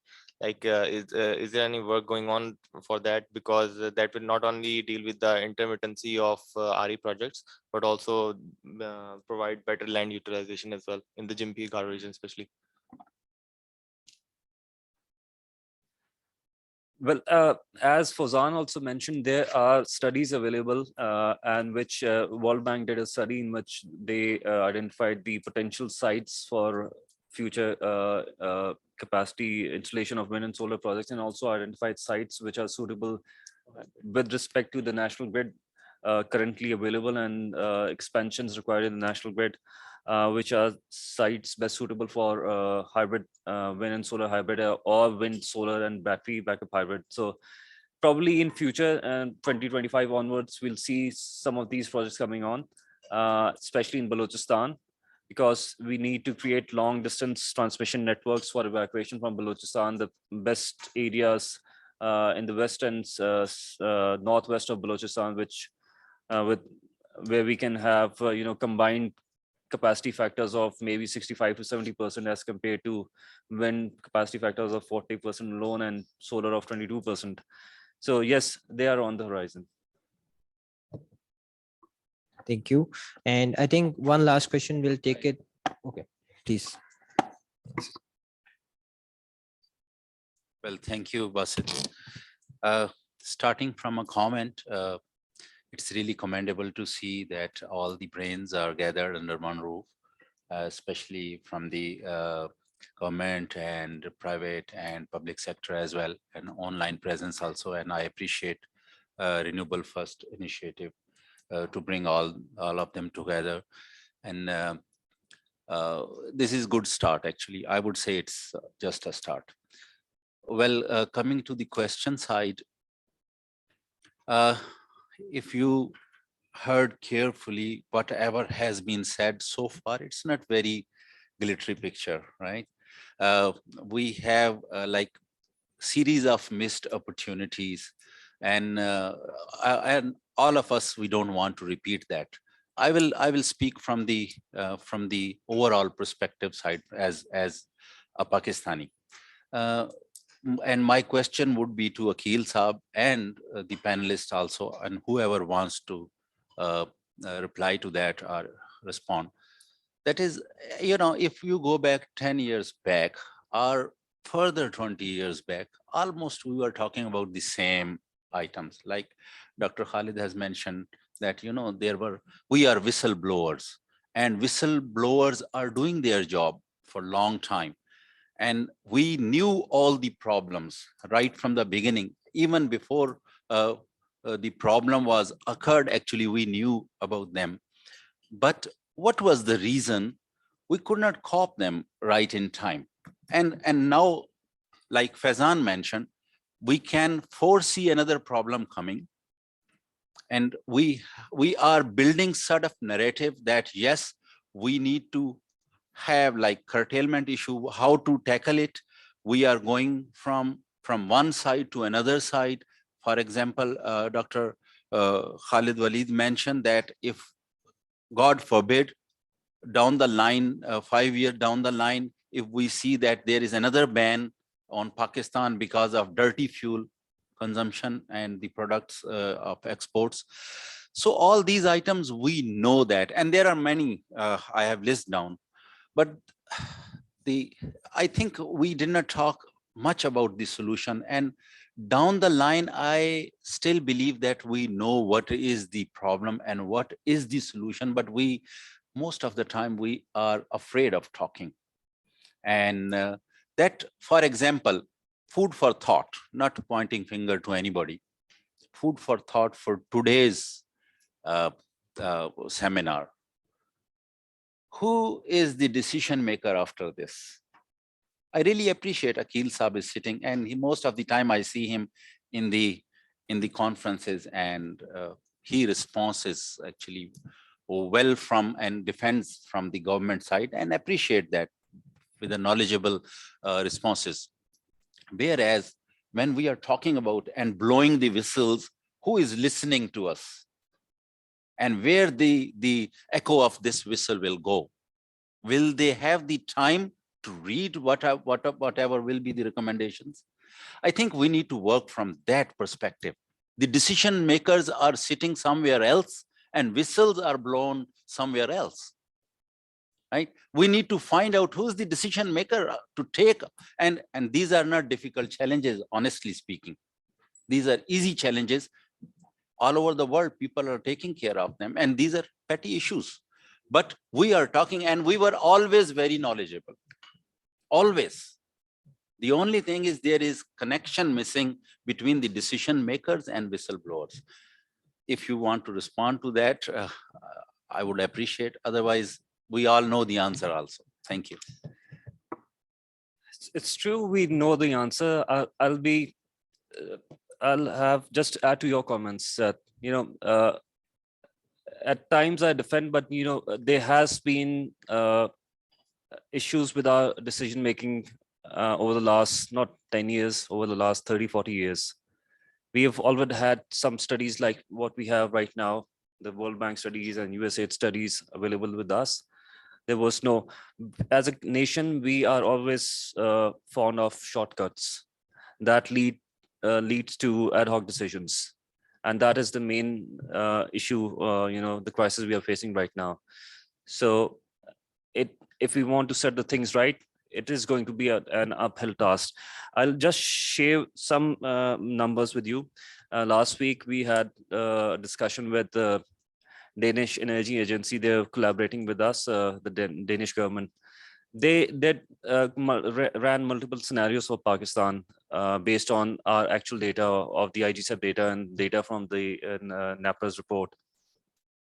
If we want to move towards net zero by 2050 or even 2060, so there are 4 or 5 different scenarios. One scenario is that we add nuclear and renewables. So in that case, we can reach net zero by 2050 with 77% share of renewables. But that will require a lot of investment. And there was another scenario that if we are investment constrained, so the case was that we make investments to the tune that we'll be making in 2030 based on the IGSEP outputs of 2030. So if that they continue in a flat line, by 2050, we'll have 46% of power outages. So it is going to be an uphill task. We need to take decisions. We need to take informed decisions and at the right time. Thank you so much. And rightfully, by the way, I completely agree with you with the decision making, and we need to influence those in power to take prudent decisions, and we need to do our homework, which essentially we try to do it in time. So having said that, thank you so much for all the panelists. Fazan, I think you want to mention something. Just to second the comment given by you, sir, I think Renewable First has the responsibility to connect this discussion, this output with the decision maker. Yeah. So responsibility lies on you guys to take this discussion forward, to take this recommendation forward to the decision maker and push them to take effective decision for the betterment of the country. Definitely. We intend to do that. And just a shortcut. Just a commendation, sir. Thank you so much. Nice comment. Thank you. I think problem lies within the policy implementation framework, and we should not celebrate the core person responsible for the problems or crises in the past and make them hero of our problem solvers for this new crisis. For example, persons who were responsible for accessibility crisis, now they are acting as the hero in terms of affordability crisis. I'm not pointing out anybody, but there are issues that we sort of celebrate those who are responsible for the problems in the past, and there is new crisis, and they portray themselves as a problem solver for this sort of problem. So we need to take care of that as well. Yep. Definitely. And on that end, we are also part of this Pakistan Renewable Energy Coalition. SGPI is part of it. So the idea is to basically take all these findings and try to negotiate with the key policymakers, key decision makers, so that we can influence the policies. And one way is to directly influence with them. That's something do. And but there is another approach that we also use is basically to tap into the wider, broader circle of the general publics, the like-minded think tanks, the authorities, and educating them about the key issues so that they can further influence the policymakers as well. So having said that, to all my panelists and those who has joined online as well, thank you so much for joining us. It was very fruitful discussion. So with that, our looking at the past, the session ends here, and probably we'll start up with Sana, who will talk about looking into the future and what comes ahead. Thank you.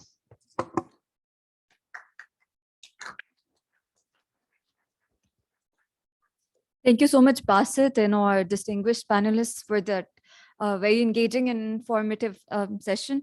Having covered the critical issues of the past, the critical energy sector issues of the past, in our next session, we'll move towards innovative technologies and solutions that will lead us to a sustainable future. For that, I'd like to invite Mr. Mustafa Amjad from Renewables First. He is an energy and climate change specialist and is a leading voice on shaping the transition towards a greener future for Pakistan. Yes.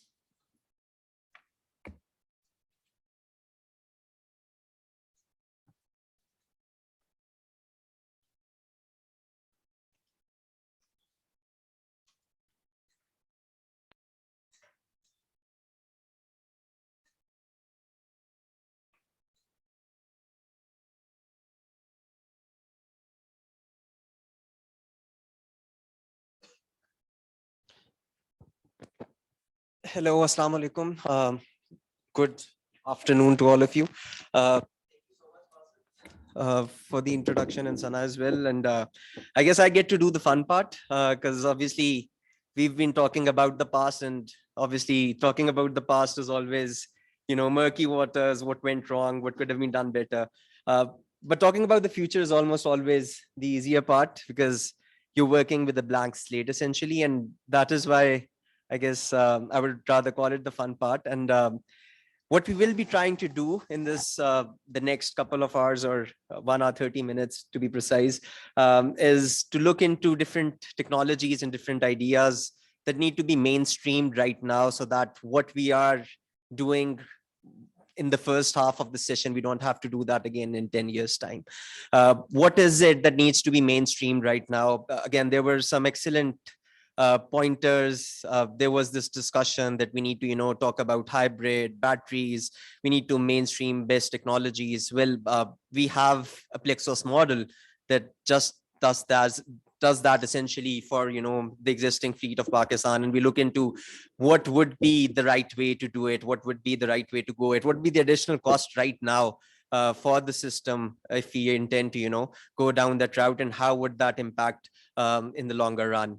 What I will be talking about essentially is industrial decarbonization. There was this whole discussion around green hydrogen. There was this anonymous question online as well, that does Pakistan need excuse me, does Pakistan need a green hydrogen strategy?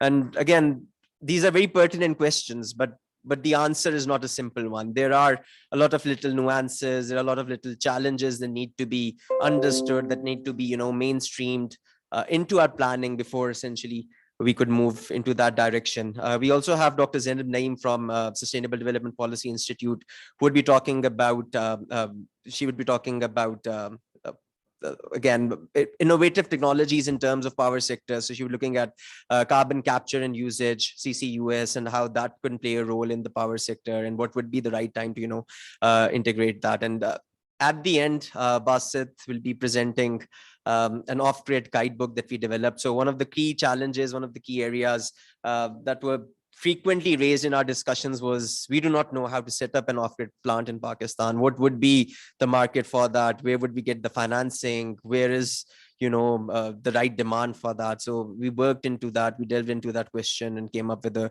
very pertinent guidebook similar to the one that we developed for on-grid last year. And we'll be looking into that as well, and Basit will be highlighting the key points of that. So my slides are on, so I'll jump right in. We'll try to, keep this session short so that we can have an open discussion afterwards. Again, this is, I guess, using the 5% of our brain, kind of trying to delink what we already know, trying to understand what would be the best way to do it. These analysis, again, would it be very broad in the sense that, we will be talking about what could be done and what would be the right way to do it. But again, there is no single way to do it. I think that's very important to understand when we talk about innovation, that there are multiple ways to mainstream it. You just have to take one single route and then stick to it so that you see it through. You can't abandon, or you can't have those policy inconsistencies that Akil Jaffrey also pointed out in his comments as well. So jumping right in, I would like to start with some background and some context. And right away, I think this is very important, that developing a forward-looking vision on hydrogen as an alternative to fossil fuels is very important for Pakistan if we are going to talk about net zero commitments.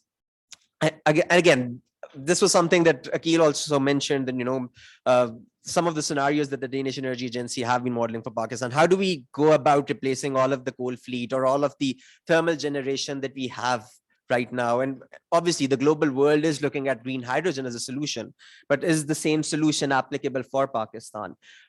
Just some international metrics on the slides as well, that currently what is predicted by IEA is that by 2050, 660 megatons of hydrogen is required per annum for global net zero, or for power sector net zero. And at the same time, the scale of it is quite immense. 22% of global final energy demand would be met by green hydrogen. So this is a solution for hard to abate sectors. This is a solution that could essentially come in handy where we might not have solutions that renewables could uptake. And that is why I think it's very important that Pakistan also needs to think on these things. There are examples of countries that have already undertaken their hydrogen journeys. They've come up with excellent plans. There might not be a market for it yet, but again, these decisions are not made on a 2 to 3 year outlook. These are always made at decades, if not more than that. So that is something that we also wanted to highlight. Several concerns do exist regarding the genuine role of hydrogen.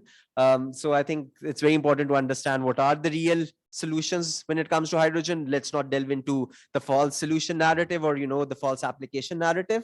There is, again, a major challenge where fossil companies and CO2 emissions, fossil fuel often sees hydrogen as one of the ways to salvage their industry. They see that maybe there is a route for fossil to produce hydrogen and mainstream it, and something on those lines has already been discussed in Pakistan as well. Sindh is pushing this narrative as well for third coal. How can we use third coal for hydrogen production? So all of these things are still an issue in Pakistan, and we do need to talk about it. We do need to model these things out, and we do need to understand exactly what would be the cost of doing this. We have an excellent report on CTL and CTG by AIFA as well, which talks about coal liquefaction and coal gasification, that essentially proves, or essentially points out, that if Pakistan goes down that route, not only is it environmentally unsustainable, it's also economically unviable. So all of these things need to be discussed when designing a good hydrogen strategy. Again, CCS technologies, efficiency and cost, balancing investment in hydrogen with demand. So how do you manage demand and supply? Unforeseen consequences of hydrogen. So what if there are certain emissions that couldn't be tamed through the process? Environmental impacts of hydrogen production, especially knowing that hydrogen is pretty energy intensive, so water intensive. So how do you get that water resource? How do you ensure that it is not diving into or delving into the space for competing interests of water? That is also a very important question, and needs to be incorporated within our planning documents and plans as well. Moving on, just a brief outlook on the global landscape of green hydrogen. So like I said, while there are all of these concerns, the globe, or the international community, is going at a fast pace in adopting green hydrogen. These are, again, some of the recent clippings that I could just find.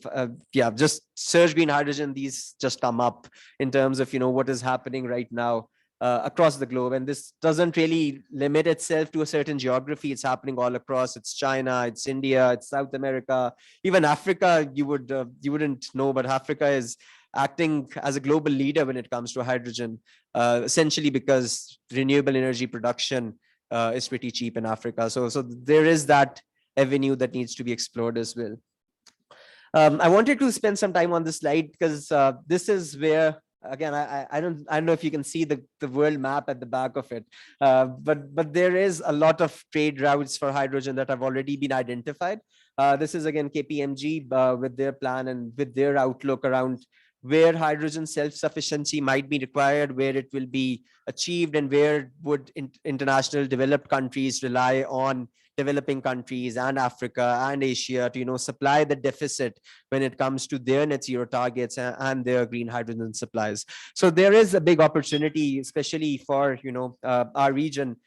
India has already tapped into this with a very detailed elaborate steel greening, and then green steel, and then particularly green hydrogen strategy, where they are looking at tapping into this space not only for their own local market, but also acting as exporting it to other countries in the region, especially Europe, and tapping into that market. What is also quite important for hydrogen mainstreaming is the geographical factors, and I think they need to be they need to be understood and mainstreamed, but they also need to be incorporated. And I think that is where Pakistan has a lot of advantage. When I pointed out that Africa is, placing itself as one of the leaders for the green hydrogen trade, it's essentially because they can produce renewable energy at costs that Europe cannot, or for that matter, that America cannot.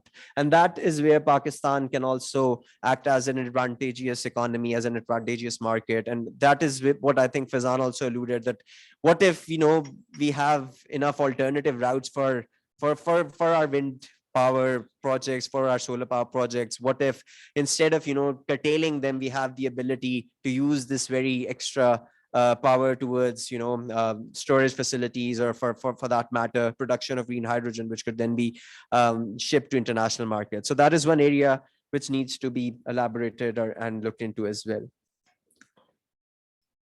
I also wanted to spend some time on the hydrogen value chain.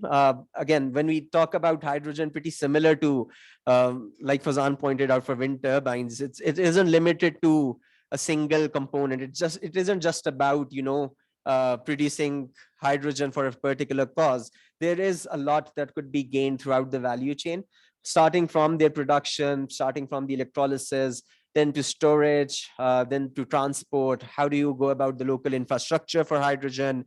How do you look into the end use of hydrogen? So all of these elements incorporate a very comprehensive strategy. They incorporate a wide range of topics that need to be looked into. And the advantage of hydrogen is that we already have some good systems that could be mainstream, especially when it comes to green ammonia and its mainstreaming. Again, I'll be talking more about that later in the slides as well. But there is enough advantage for Pakistan to look into green hydrogen more, not only for export purposes, but also in the longer run to meet their own net zero targets and for their own mainstreaming when it comes to hard to abate sectors as well. Now let's move on to sectoral applications. Very briefly, I would like to just point out this slide, because I think this should be considered the Bible of green hydrogen. What are the use cases where green hydrogen should be talked about and where green hydrogen should not be a solution?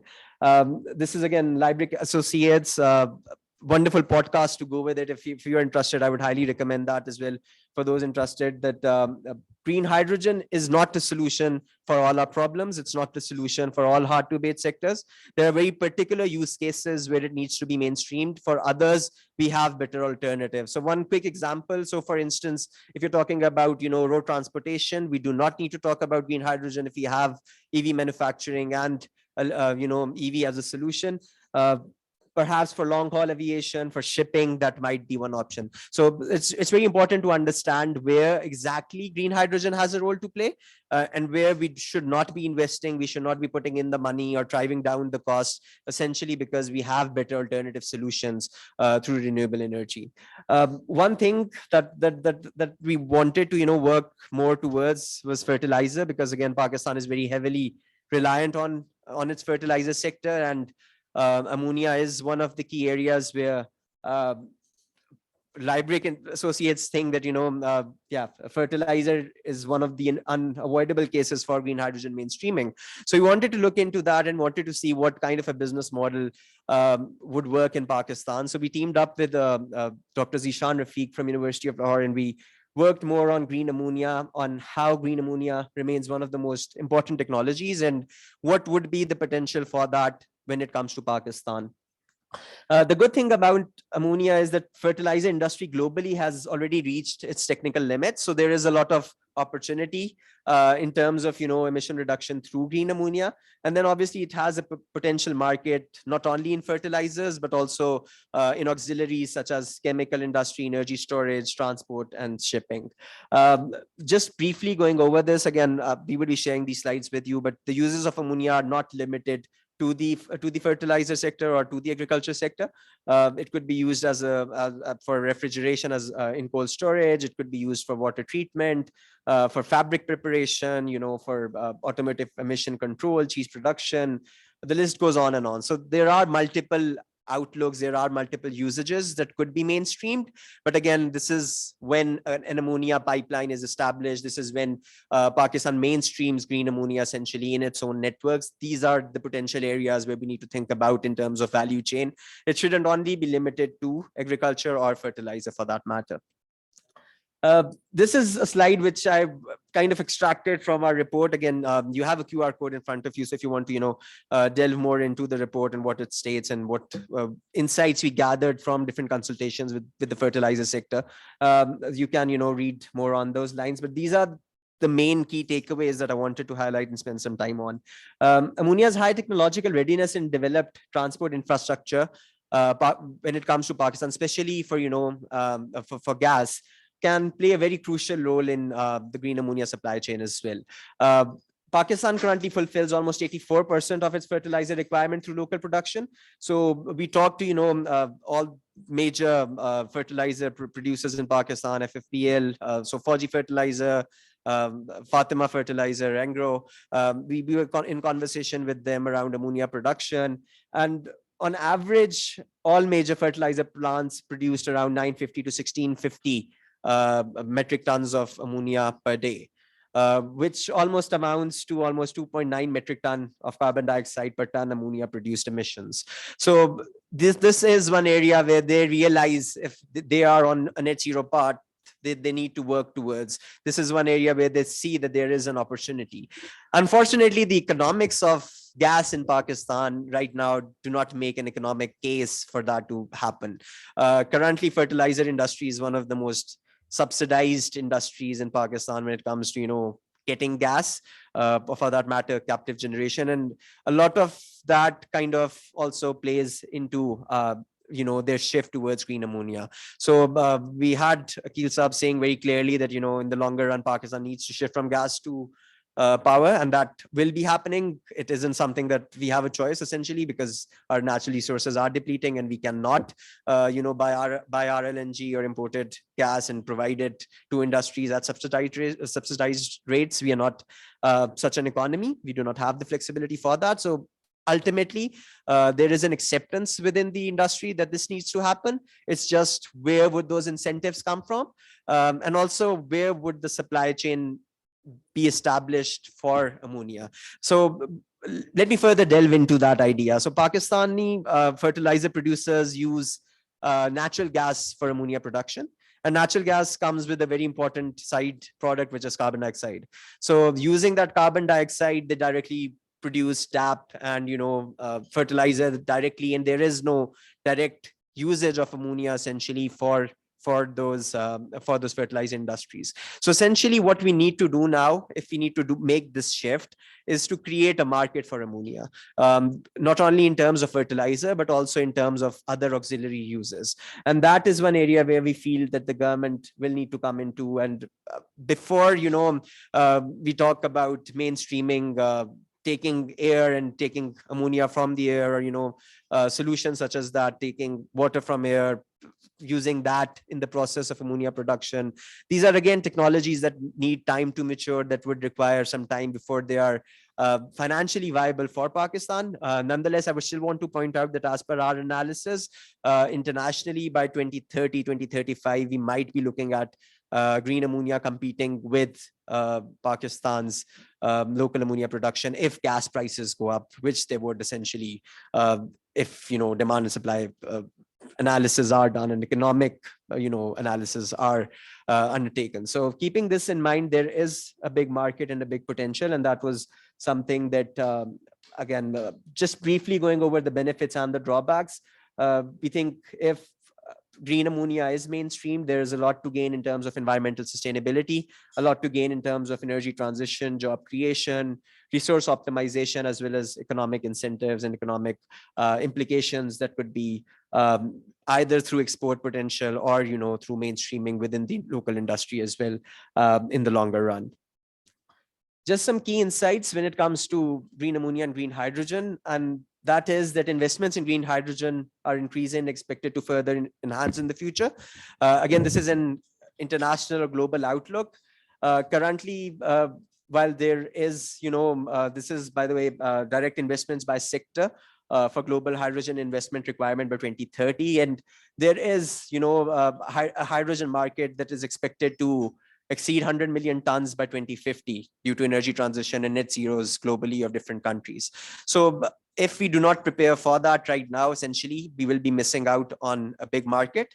That goes without saying that, even if we do not have a local market, Pakistan still needs to, set up green ammonia or set up, green hydrogen just to make sure that we tap into the amazing renewable energy resource that we have and the potential to produce cheap green hydrogen for the global community in the coming years. But also it's very important to understand that low carbon hydrogen production and renewable energy currently attracts the majority of investments around the globe, around USD 95 billion. So there is a major shift, a major tilt of global investors toward renewables. It's just that how do you mainstream that? How do you provide the right incentives without giving too much away? So again, Zain also pointed this out in his talk that, we often go down the route of giving the bare minimum first, and then as a reaction, when nothing materializes, we go to the other extreme and give everything to the investor, which ends up resulting in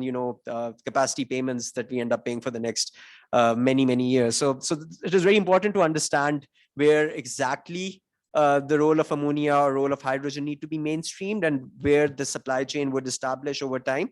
But at the same time, it would be amiss, or it would be wrong of the Pakistani government or the Pakistani people not to work on green hydrogen, green ammonia right now. Just three things that I wanted to focus on. So there is a need to create demand. I think I already talked about this in quite some detail about where the fertilizer industry currently sees the roadblocks. It's also very important that we develop the infrastructure for that. And then obviously, how do we scale up production to meet those demands and utilize that infrastructure, stimulating demand, enabling access, and then creating scale to bring down the costs. These would be the three steps that we recommend should be taken for green hydrogen mainstreaming. On the other hand, GOP needs to do these three things. Again, like I said, there are certain incentives that could be given, especially when it comes to policy and regulation. There is also, a need to, financially support some of the pilots and redirecting some subsidies, especially if you're going away from gas and transitioning towards electricity and power, there is a lot of opportunity for, financial support to be given in clean hydrogen innovation solutions such as these. And then obviously, I'm glad that we have a lot of students here as well from USPKS NUST. There is a lot of role for, research and development to go into this, especially around de-risking new technology. So I talk about risk a lot because one of the key issues that we as a market in Pakistan face is not about availability of finance, it's about the risk that is associated with, pitching in that finance. And that is where the public sector feels they have the most value to add. And at the same time, I think there is a lot of opportunity for innovative solutions when it comes to, de-risking investments in Pakistan. And that is where I think a lot of focus and research needs to go in as well. On that note, I would thank you all for being such a nice audience. I guess I would like to hand it back to Sana. Before I do that, just briefly, what we have planned next is a role of, battery storage and BESS when it comes to, utilizing the potential of renewable energy in Pakistan and how that could be mainstreamed. And then we would follow that up with CCUS. So it's kind of a whole picture of what could be done. And then we would be having an open discussion of where exactly the focus needs to be in the short and medium term. Thank you so much.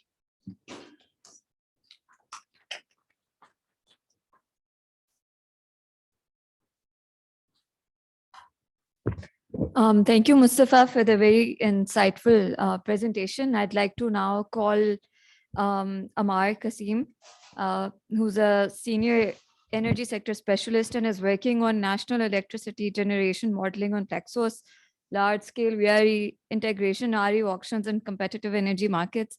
Amar will be giving a presentation.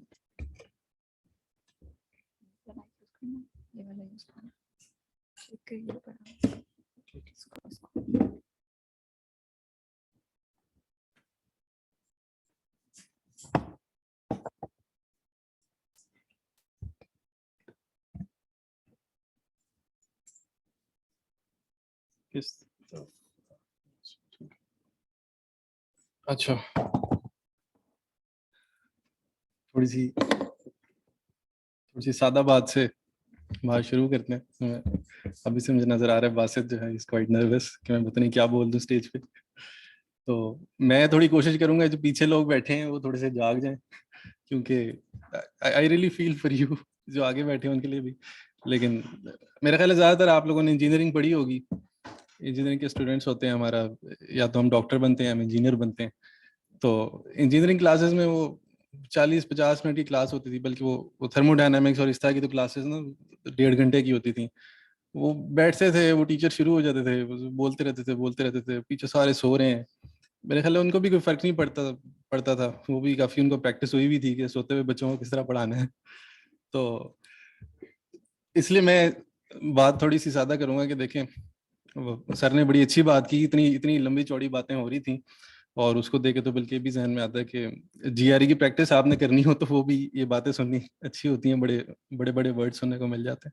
तो sir ने बात की कि बात बड़ी सादा सी है और मसला हम सबको पता है, और सोल्यूशन का भी हमें कुछ ना कुछ आइडिया है। हम में से हर एक जो यहाँ पे बैठा है, हमें इतनी लंबी चौड़ी डिटेल्स, इतनी लंबी कोई स्टडीज में जाने की जरूरत नहीं है। इस वक्त रिन्यूएबल्स के ऊपर बात हो रही है, तो कोई बता सकता है हमें रिन्यूएबल्स क्यों चाहिए? कोई बता सकता है आप में से क्या वजह है, हम क्यों लगाएं विंड सोलर? फ्यूल कॉस्ट नहीं है, वो सस्ते हैं, इतनी सी बात है। तो सवाल ये है कि फिर क्यों नहीं लगाते हम? इसका कोई जवाब बता सकते हैं एक दो लफ्ज में? महंगे हैं। अच्छा, सस्ते भी हैं लेकिन महंगे भी हैं। क्या आ जाते हैं इश्यूज? अच्छा, वो वेरिएबल, उनकी नेचर वेरिएबल है, वो वीआरई उनको हम कहते हैं, वो अप डाउन होते रहते हैं, इस वजह से हम नहीं लगा सकते। इस पे सारे एग्री करते हैं या कोई इस पे कहेगा कि नहीं ऐसे नहीं है?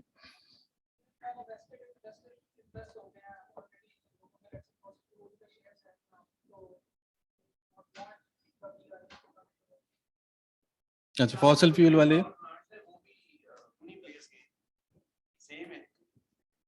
ठीक है, चलें। एक पॉइंट ये हो सकता है कि जी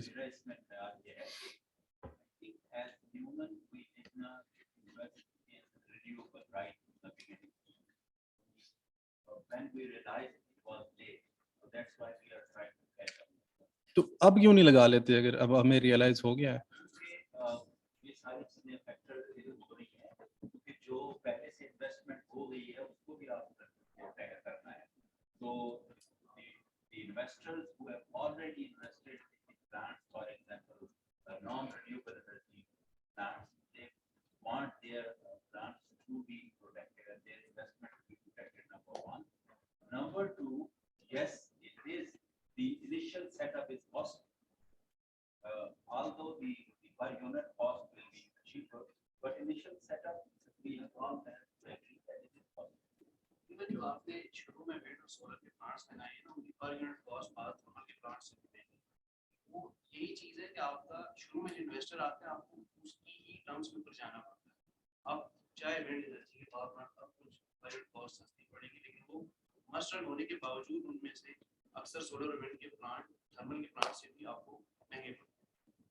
अच्छा, इस वक्त अगर बात करें तो इस वक्त विंड सोलर की कितनी प्राइस है अंदाजा किसी को? आपके जो विंड के प्लांट्स हैं वो तो 110 रुपीस भी आ रहे हैं, लेकिन जो आपके पहले प्लांट्स थे वो उनकी कॉस्ट नहीं, नए प्लांट अगर अब हम नया प्लांट लगाते हैं तो हमें कितनी कॉस्ट उसकी पड़ेगी पर यूनिट? 4 सेंट्स, वो तकरीबन जितने भी 11 रुपए बनते हैं, 12-13 रुपए बनते हैं डॉलर के प्राइस के हिसाब से. तो ये फिगर 4 सेंट्स की जो है वो बिल्कुल, वो पिछले प्लांट्स हो सकते हैं महंगे हो, लेकिन इस वक्त 4 सेंट्स प्राइस है जो आईजीसेप ने, एईडीबी ने नंबर सबमिट करवाए थे और आईजीसेप के अंदर 4 सेंट्स लिखा हुआ है. तो इसको कंपेयर करें अगर कोल के साथ, तो कोल की प्राइस 5 सेंट से ऊपर बनती है. अब ये भी आईजीसेप की फिगर्स के मुताबिक मैं बात कर रहा हूँ जो कि एनडीटीसी ने सबमिट कराई है और जिसमें उन्होंने जो फिगर्स हैं वो थर कोल एनर्जी बोर्ड से लिए. तो सबसे बड़ी मिथ तो हमारे लिए ये बस्ट करने की जरूरत है कि कोल महंगा है रिन्यूएबल से या सस्ता है. तो वो 5.5 सेंट्स के अराउंड मेरे ख्याल है गालिबन वो पड़ती है, और वो भी कंट्रोवर्शियल है कि अब लम्स एनर्जी इंस्टीट्यूट ने जो फिगर्स दी हैं उनके मुताबिक तो वो उससे भी ज्यादा महंगा है. लोकल कोल की बात कर रहा हूँ, इम्पोर्टेड कोल की नहीं. तो सवाल ये है कि जब वो कोल से भी ज्यादा सस्ता है तो हम उसको अब क्यों नहीं लगा लेते?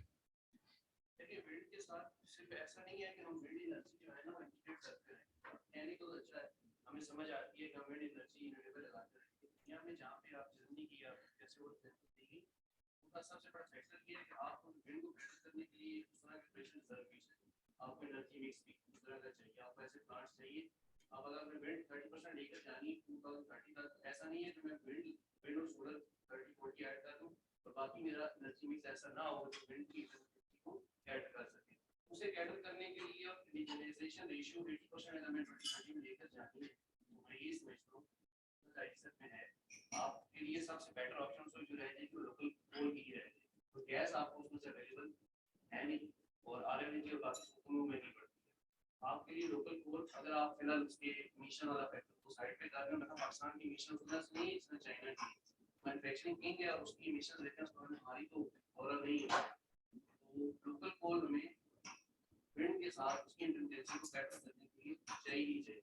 अच्छा, इसके ऊपर अब ये यहाँ बात आई ना, इसके ऊपर वो करते हैं. आप यूएसपी कैसे हैं, नस्फ से हैं आप सीपीपीएस हैं? अच्छा, जबरदस्त, फिर तो और भी अच्छी बात है.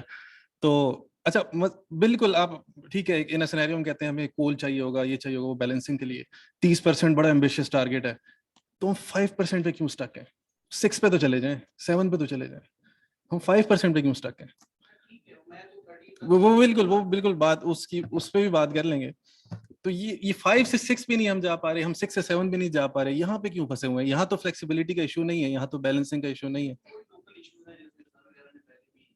अच्छा, इसमें एक पॉइंट मैं ऐड करूं कि जैसे अकील साहब ने बताया ना कि हमारी जो कैपेसिटी पेमेंट्स है ना वो भी 70% पे पहुंच चुकी है. तो that is also one of the reason कि वो पुल नहीं आ रहा मार्केट से, क्योंकि your plate is already full when it comes to availability of the power. अभी सर्दियों की डिमांड और गर्मियों की डिमांड की वेरिएशन आपने देख ली है. 10,000 से 28,000 मेगावाट सर्दियों में हमारी डिमांड जो है बहुत कम है, क्योंकि हमारा इंडस्ट्रियल और कमर्शियल लोड इतना ज़्यादा नहीं है, डोमेस्टिक लोड ज़्यादा है. और डोमेस्टिक लोड पे भी क्योंकि with the passage of time tariff महंगा हो रहा है तो नेचुरली कंजम्पशन भी लोग कम कर रहे हैं, प्लस सोलराइजेशन भी हो रही है. तो करना क्या चाहिए? करना ये चाहिए कि आप इंडस्ट्रियल डिमांड को बढ़ाएं, कमर्शियल डिमांड को बढ़ाएं। जब ये डिमांड क्रिएट होगी, then the possible solution would be for any sane person to look for the renewables. जो न्यू एडिशन हो वो रिन्यूएबल्स पे हो और ये प्रिंसिपल डिसीजन हो। बेस लोड काफ़ी आ चुका है, मेरा नहीं ख्याल कि उसमें मजीद एडिशन की ज़रूरत है। सिर्फ ज़रूरत इस बात की है कि आपकी इकोनॉमी स्टेबल हो और इंडस्ट्रियलाइजेशन डिमांड जो है वो इंक्रीज हो। वो होगी तो naturally you will see this percentage going up. मेरा ये point of view. I don't know Akeel, आप you agree with it? I think जितने भी इश्यूज अभी हाईलाइट किए रीजंस के क्यों नहीं हम रिन्यूएबल्स लगा रहे फौरी तौर पर, it's a mix of all those issues. Indeed we need to, ये जो हमें शिफ्ट लाना है कि अपना हमारा डोमेस्टिक लोड मे बी 50% नहीं, वो एक ज़माने में 70% तक डोमेस्टिक लोड था और एकदम से सर्दियों में वो अपने 1/4 पे चला जाता है। इंडस्ट्रियल लोड पे इज अ कांस्टेंट लोड, वो हमारा बड़ा कम है 20% के अराउंड, 20-25% के around. We need to create a constant load, लेकिन वो किस तरह होगा? इंडस्ट्री को आप फोर्स नहीं कर सकते। It has to be cheaper solution. उसमें वायबिलिटी नजर आएगी। Industry will turn off their captive generation and will switch to the national grid. It has to be stable, continuous and cheap for the industry. तभी आप industrial growth ला सकते हैं। Apart from other incentives को जो fiscal financial incentives दे, stability policy बाकी sectors में उन्हें दे, तो it will be a gradual change. Aahista Aahista आप करेंगे। Initially maybe even renewable जो सस्ते हैं with some other interventions, grid में investment, battery storage, एक और जो our design for the base load plants is such के हमारे पास reserves नहीं है, we cannot operate them. Either we operate them and get the energy or we don't and pay them capacity payments. हम उन्हें reserves के तौर पे use नहीं कर सकते, backup reserves के साथ spinning reserves के तौर पे use नहीं कर सकते। दुनिया में in Denmark and Sweden they are even using nuclear for that to some extent, 10%। वो वेरिएबिलिटी विंड और VRE रिसोर्सेज की वेरिएबिलिटी को कवर कर रहे होते हैं। They have changed their thermal and coal power plants into such के उनकी वो as backup they can use that, we can't use them. So it will be gradual. Initially थोड़ी कॉस्ट आपको थोड़ी ज्यादा लगेगी, but it will be still be cheaper than what we are getting from other thermal sources of generation. बिल्कुल, वो तो अकील साहब भी यही कह रहे हैं कि वो सस्ते हैं। जस्ट लास्ट पॉइंट, एक काम ये भी किया जा सकता है जिसके लिए मैं ख्याल माजी में कुछ काम हुआ भी है कि to think about buying the old power plants और not using the old power plants जिनके साथ आपने PPAs किए हुए हैं और वो they are about to expire. Maybe you can think about early buy out them, ताकि उसकी जो कैपेसिटी पेमेंट है plus wind or solar, even then if we add these two things, will be less than the electricity being generated by the fossil fuels. उसके ऊपर भी काम हो सकता है कि जो हमने बहुत ज़्यादा fossil fuels के प्लांट्स लगा लिए हैं उनको किस तरह से कम यूटिलाइज करें एंड ग्रेजुअली विंड और सोलर को कैसे ऐड करें।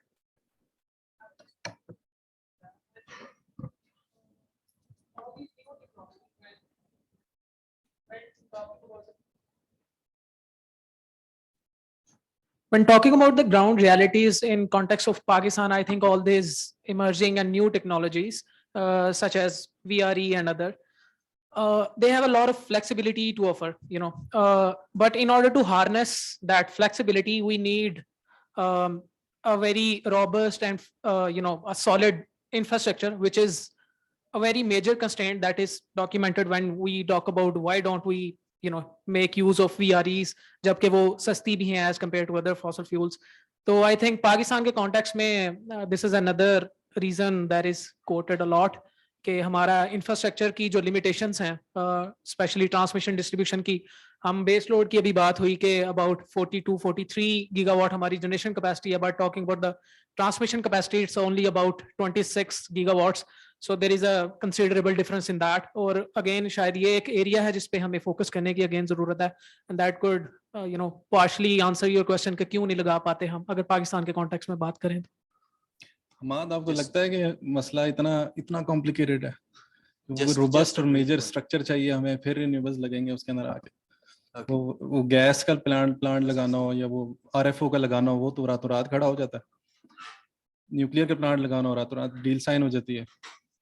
तो ये रिन्यूएबल्स की बारी में हमें इतना कोई रोबस्ट स्ट्रक्चर क्यों लाना पड़ता है? लगता है इतना कॉम्प्लिकेटेड मसला होगा। Well, that is an interesting question. I would like to, listen and answer to that. मैं इस क्वेश्चन का तो आंसर नहीं दूंगा, बड़ा मुश्किल क्वेश्चन है। जस्ट ये ऐड करूँ, मेरे ख्याल से शायद डिमांड मैनेजमेंट स्ट्रेटजी भी हमें चाहिए। अगर वीआरई लेके आना है सिस्टम में, तो शायद कंज्यूमर्स को भी थोड़ी सी अवेयरनेस उस सेंस में देनी है कि वो जो सोलर का डक कर्व बनता है, we need to cater that as well with sector coupling, और किस तरह से स्टोर किया जा सकता है। शायद आपकी प्रेजेंटेशन की तरफ चलें तो वो शायद हमें ज्यादा जी मैं चलता हूँ एजुकेट भी कर presentation। देगी। Thank you.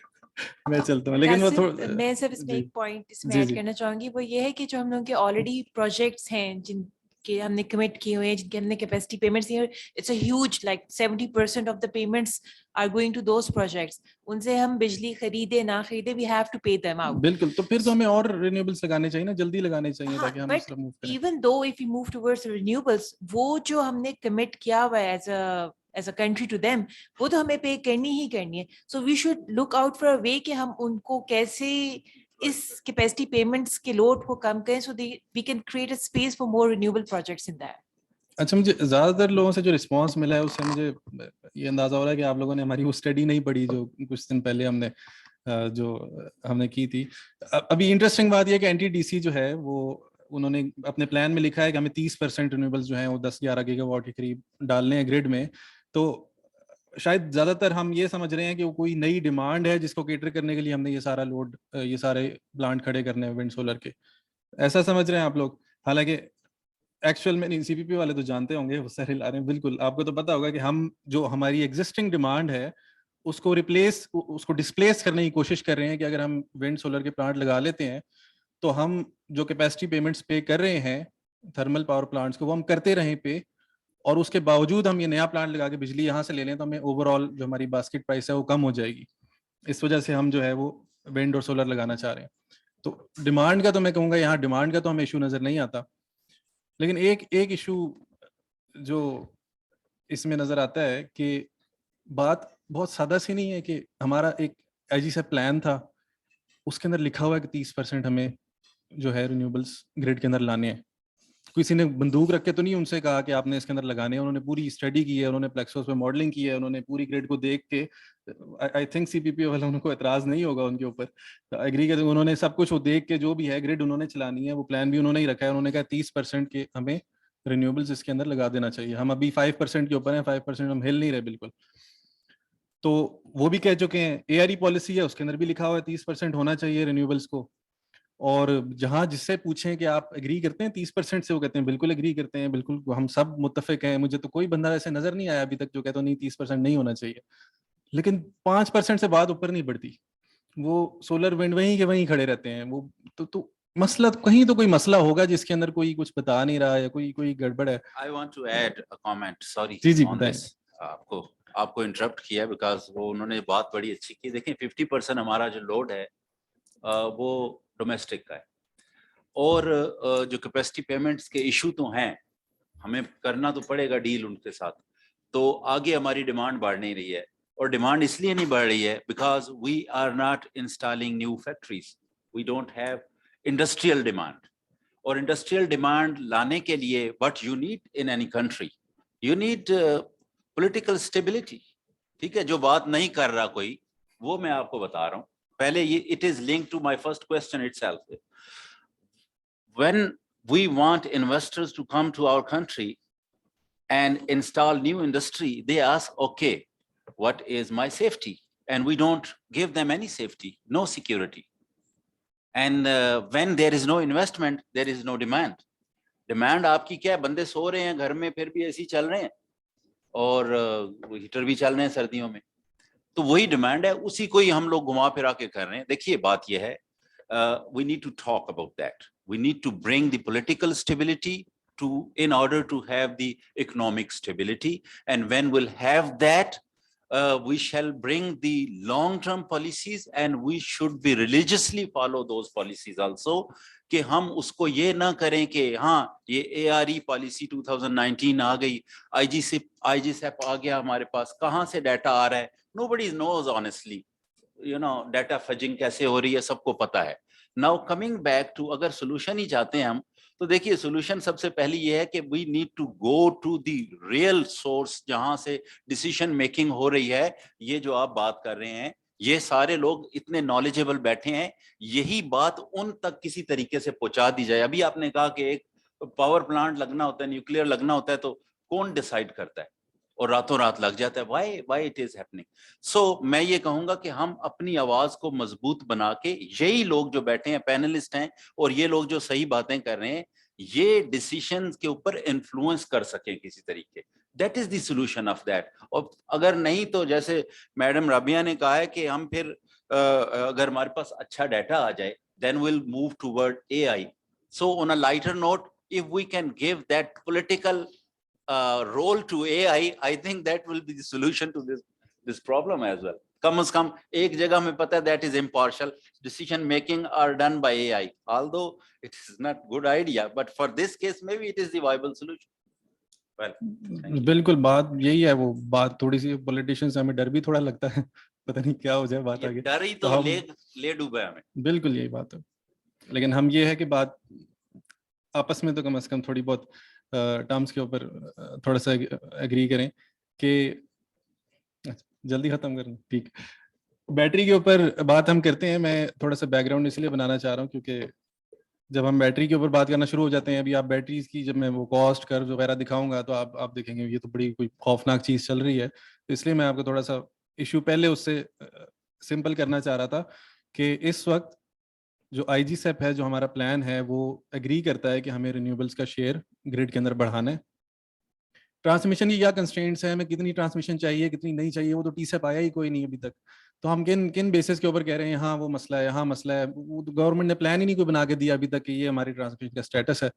हम तो IGSAP के साथ लेके बात चल रहे हैं. और जहाँ तक इवैक्यूएशन के मसले हैं, तो जस्ट एक मिसाल के तौर पे ये जो सदर्न रीजन में कुछ बात मेरी हो रही थी डेवलपर से, तो वो उनका तो कहना ये था, मुझे नहीं पता ये कितना CPP है, शायद इसको कंफर्म करे या वो करे, कि सदर्न रीजन में जो कर्टेलमेंट इश्यूज आ रहे हैं वो इसलिए आ रहे हैं कि वो 3000 मेगावाट की कोई लाइन है वहां पे जो डिलीवर नहीं कर पा रही. इसका विंड सोलर की वेरिएशन से ताल्लुक नहीं है, वो उसकी लाइन की कैपेसिटी से ताल्लुक है. और उसकी वजह से कोई थर कोल जो है वो भी कट ऑफ हो रहा है, उसकी भी कर्टेलमेंट चल रही है.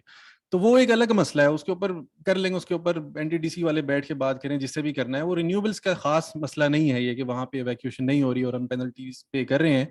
क्योंकि होता ही है कि बिल्कुल वेरिएबल नेचर होती है विंड और सोलर की, लेकिन वो एक खास परसेंटेज तक जब आप चले जाते हैं उसके बाद वो अहम हो जाती है कि उसको देखना है. अब हम 5% रिन्यूएबल्स के ऊपर खड़े हैं इस वक्त, हमें फ्लेक्सिबिलिटी का मसला नहीं है. जब हम 20% पे तकरीबन पहुंच जाएं फिर हम शोर मचाएंगे, अच्छा फ्लेक्सिबिलिटी का मसला हो गया, पता नहीं कैसे यूज करेंगे, ऊपर नीचे हो रहे हैं इसके, तो सूरज कभी आता है कभी नहीं आता, कभी हवा चलती है नहीं चलती. वो सारी बातें बिल्कुल वैलिड हैं, लेकिन वो 20% से आगे की बातें हैं. अभी हम 5 से 20 तक क्यों नहीं जा पा रहे, इसकी वजूहात इतनी मुश्किल नहीं होनी चाहिए. हमारी पॉलिसी में ये लिखा हुआ है कि हमें ऑप्शंस कराने, हम ऑप्शंस नहीं करा पाते. हम इन्वेस्टर्स के पास जाते हैं, आप आगे इन्वेस्ट करें, इन्वेस्टर नहीं आते, कहते हैं हम नहीं यहाँ पे आएंगे. ऐसा नहीं कि डिमांड नहीं है, क्योंकि हम डिस्प्लेस करना चाह रहे हैं. हमारी बिजली महंगी है, हम उस महंगी बिजली को सस्ती बिजली के साथ डिस्प्लेस करना चाह रहे हैं. एग्जिस्टिंग डिमांड ही को हम सस्ती बिजली पे ले जाना चाह रहे हैं, लेकिन इन्वेस्टर नहीं आते, हम इन्वेस्ट नहीं करेंगे.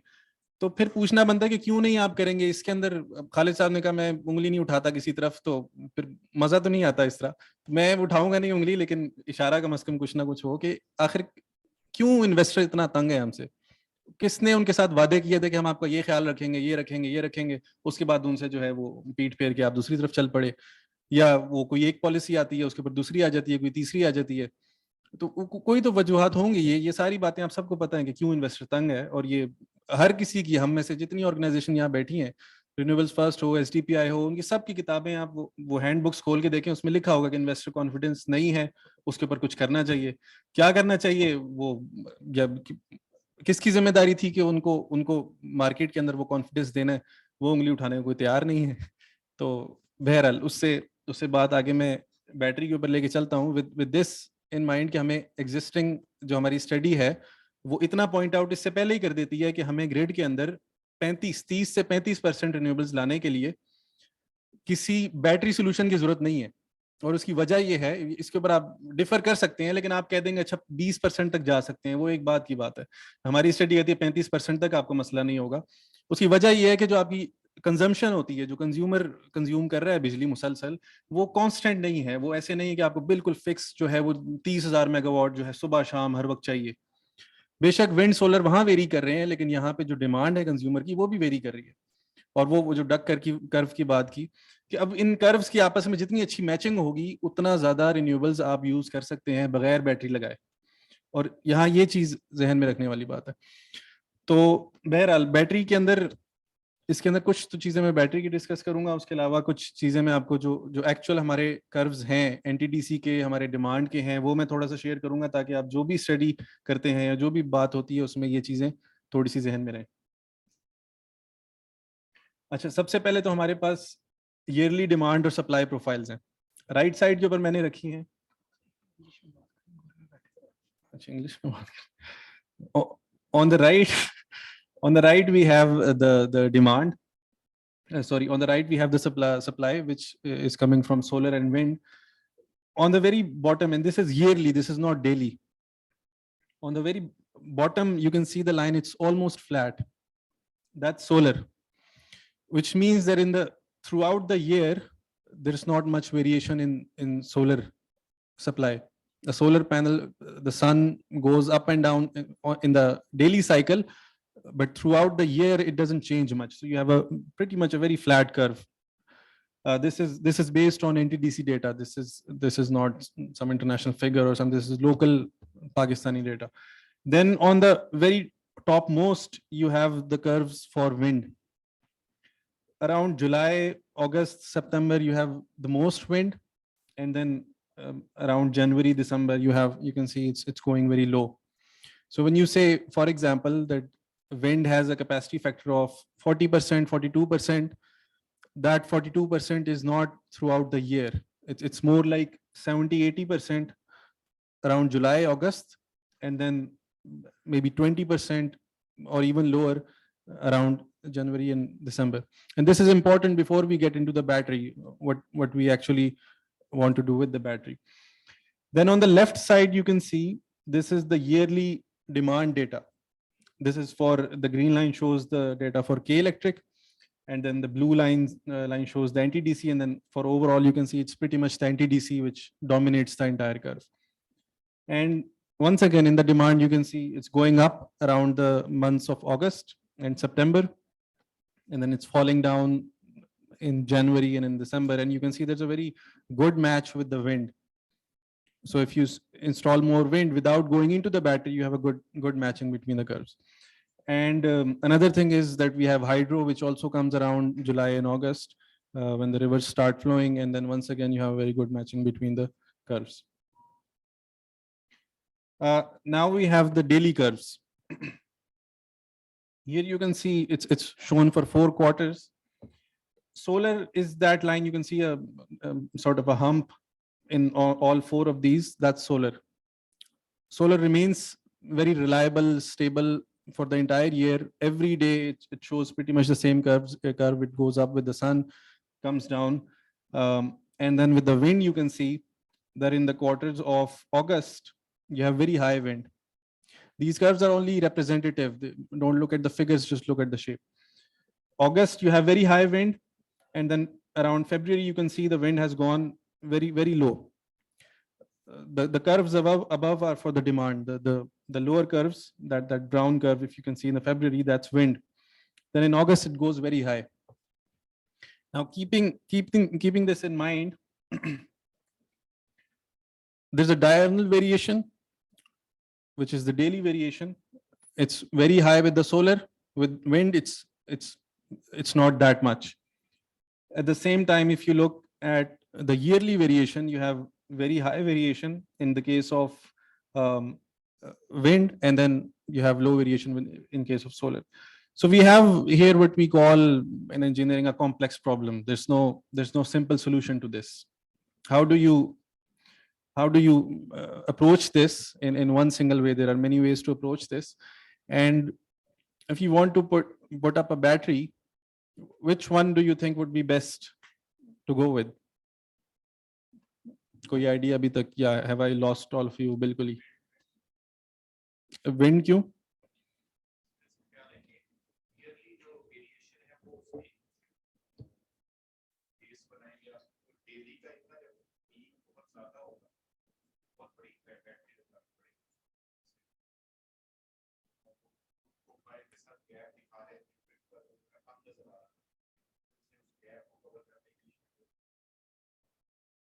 बिल्कुल, that's a very good observation. लेकिन एक issue इसमें ये आता है कि daily level के ऊपर तो ये बात ठीक है, but when we talk about the year, you have very low production around the months of January in case of wind, and a battery may store energy up to 1 hour, 2 hour, or 4 hours.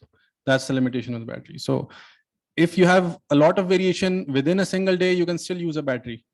But if you have variation throughout the year, you can't charge a battery in 1 month and then wait 6-7 months to discharge it. So you have that problem with the wind. That's the issue with wind. But on the other hand, the advantage with the wind is that it goes up and down similar to the demand. So there's something in the nature of wind that we can tap into, and there's something in the nature of solar that we can tap into. जी वो and पे spoiler था, लेकिन तो बाकी I think time मेरा वैसे ही over हो चुका है, इसलिए मैं जल्दी करूंगा। जो भी बात है, बात सिंपल सी इस तरह कुछ है कि we put all these curves in Plexos, which is the planning tool which NTDC uses, and we put some also allowed our model to have some batteries, and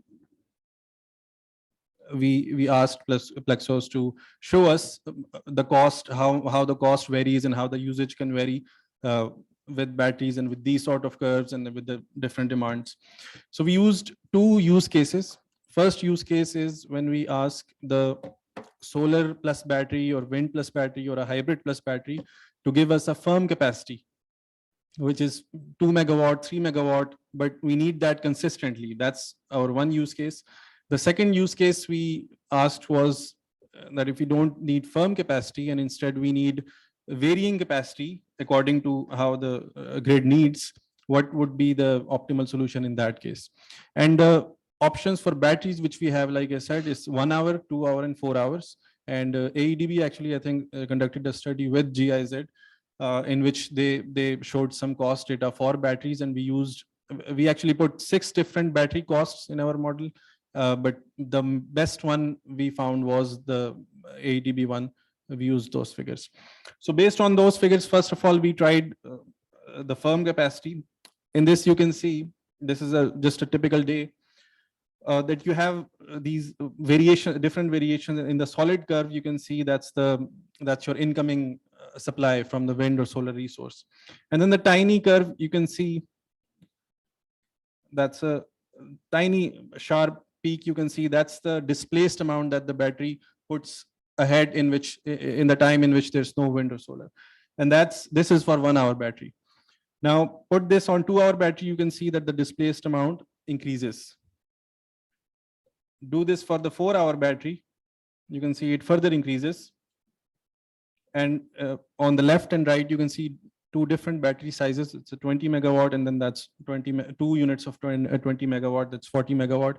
You can see the more batteries you use, the more you can displace the incoming electricity.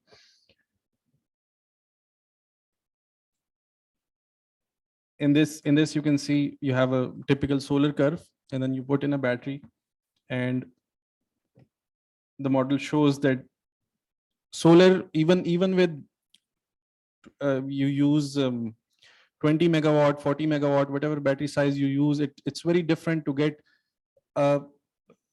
output out of a solar on a 24-hour basis unless you drop the demand very low. And the best case to go would be 10 megawatt firm and 15 megawatt firm, and respectively for a 20 megawatt and 40 megawatt battery. In very simple words, this means that if you have a 100 megawatt plant for solar, you can get 17 hours of consistent 10 megawatt supply for whatever purpose you want to use in a day. And like sir mentioned out, it's a very huge variation, but you can still get this much amount. And this should be kept in mind that if this seems too low, it's not that low, because for a 100 megawatt plant, you have a capacity factor of 20% in case of solar. So if you're getting 10 megawatts by using a 20 megawatt battery system, that's a pretty good thing. And then 40 megawatt, you can get 15 megawatts. Then we have some more curves. I think this will get too complicated, but I will try to keep it simple.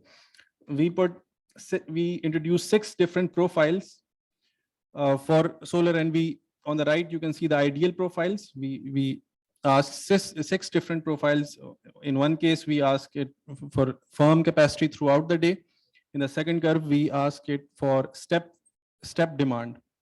Again, like 17 hours, which is from 8 a.m. to 12 p.m., in which you can say residential loads, especially, most of that is consumed. And for industry, you can discuss this with industry to shift their demand based on how the resource is coming. In the second case, you can see the step demand, and in the third case, there's more demand that we try to get out of the particular plant, and then so on. And on the left side, you can see the incoming solar patterns for a typical day. And our goal is to get from the left side to the right side, to go from varying resource to a stable supply to the grid.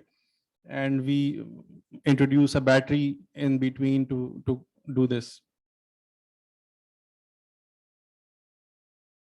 And what you get is on the left and right, you can see that for a 20 megawatt battery, you get something like this, and for a 40 megawatt battery, you get something like on the right side. And these figures are basically showing you that where we asked it for constant demands throughout the day, the battery was not able to supply this because the variation is too much.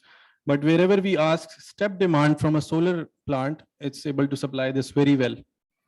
As you can see, there are no breaks except in the very last case, in which we try to get 30 megawatt out of the 100 megawatt system. And in that case, the profile starts breaking down. So we can, the point here is that we can get 10 megawatt, 15 megawatt, even 20 megawatts from a solar plant with not that much difficulty if we're asking for a step profile. Now we move on to wind. Immediately you can see the curves are changing. Now you have a very, very strange kind of erratic type of supply. And this is how the wind blows. You can see there's a overall throughout the year, you can see those patterns, but in the day, there could be 2 hours, 3 hours where certainly you have no wind, and this happens more in winter. In summers, you have less of those cases. And putting a battery, you can see we can get those stable demands, stable supplies out of these curves.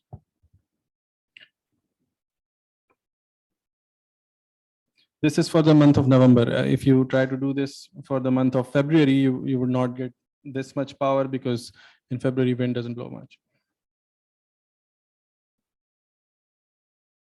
Then I'll skip ahead. But the point here is that if you're talking November or December or August, in these months, you can get 20 megawatts and even 30 megawatts easily out of a wind power. For the same size 100 megawatt plant, you can get these very easily. Here you can see we have 4 different months of the year, and we have a wind power plant. And in November, it's able to apply these, supply the power very well. In February, this starts breaking down.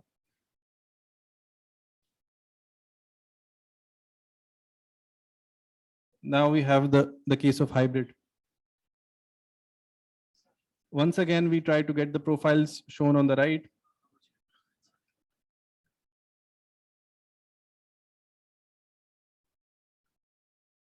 and it matches it matches those very well even for the first quarter. I'll move on to the second case, which is the peak support. So far, we were trying to get a stable supply out of a wind or solar plant. This time, we tried to get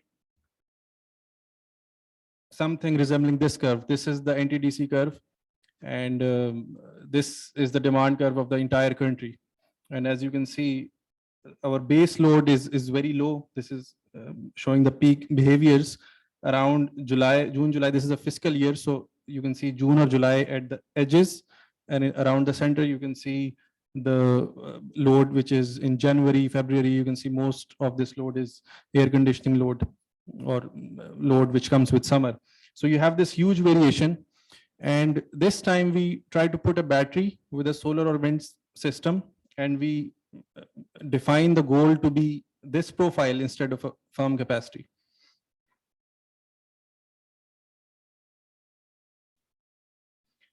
Now we have the first, we start with solar.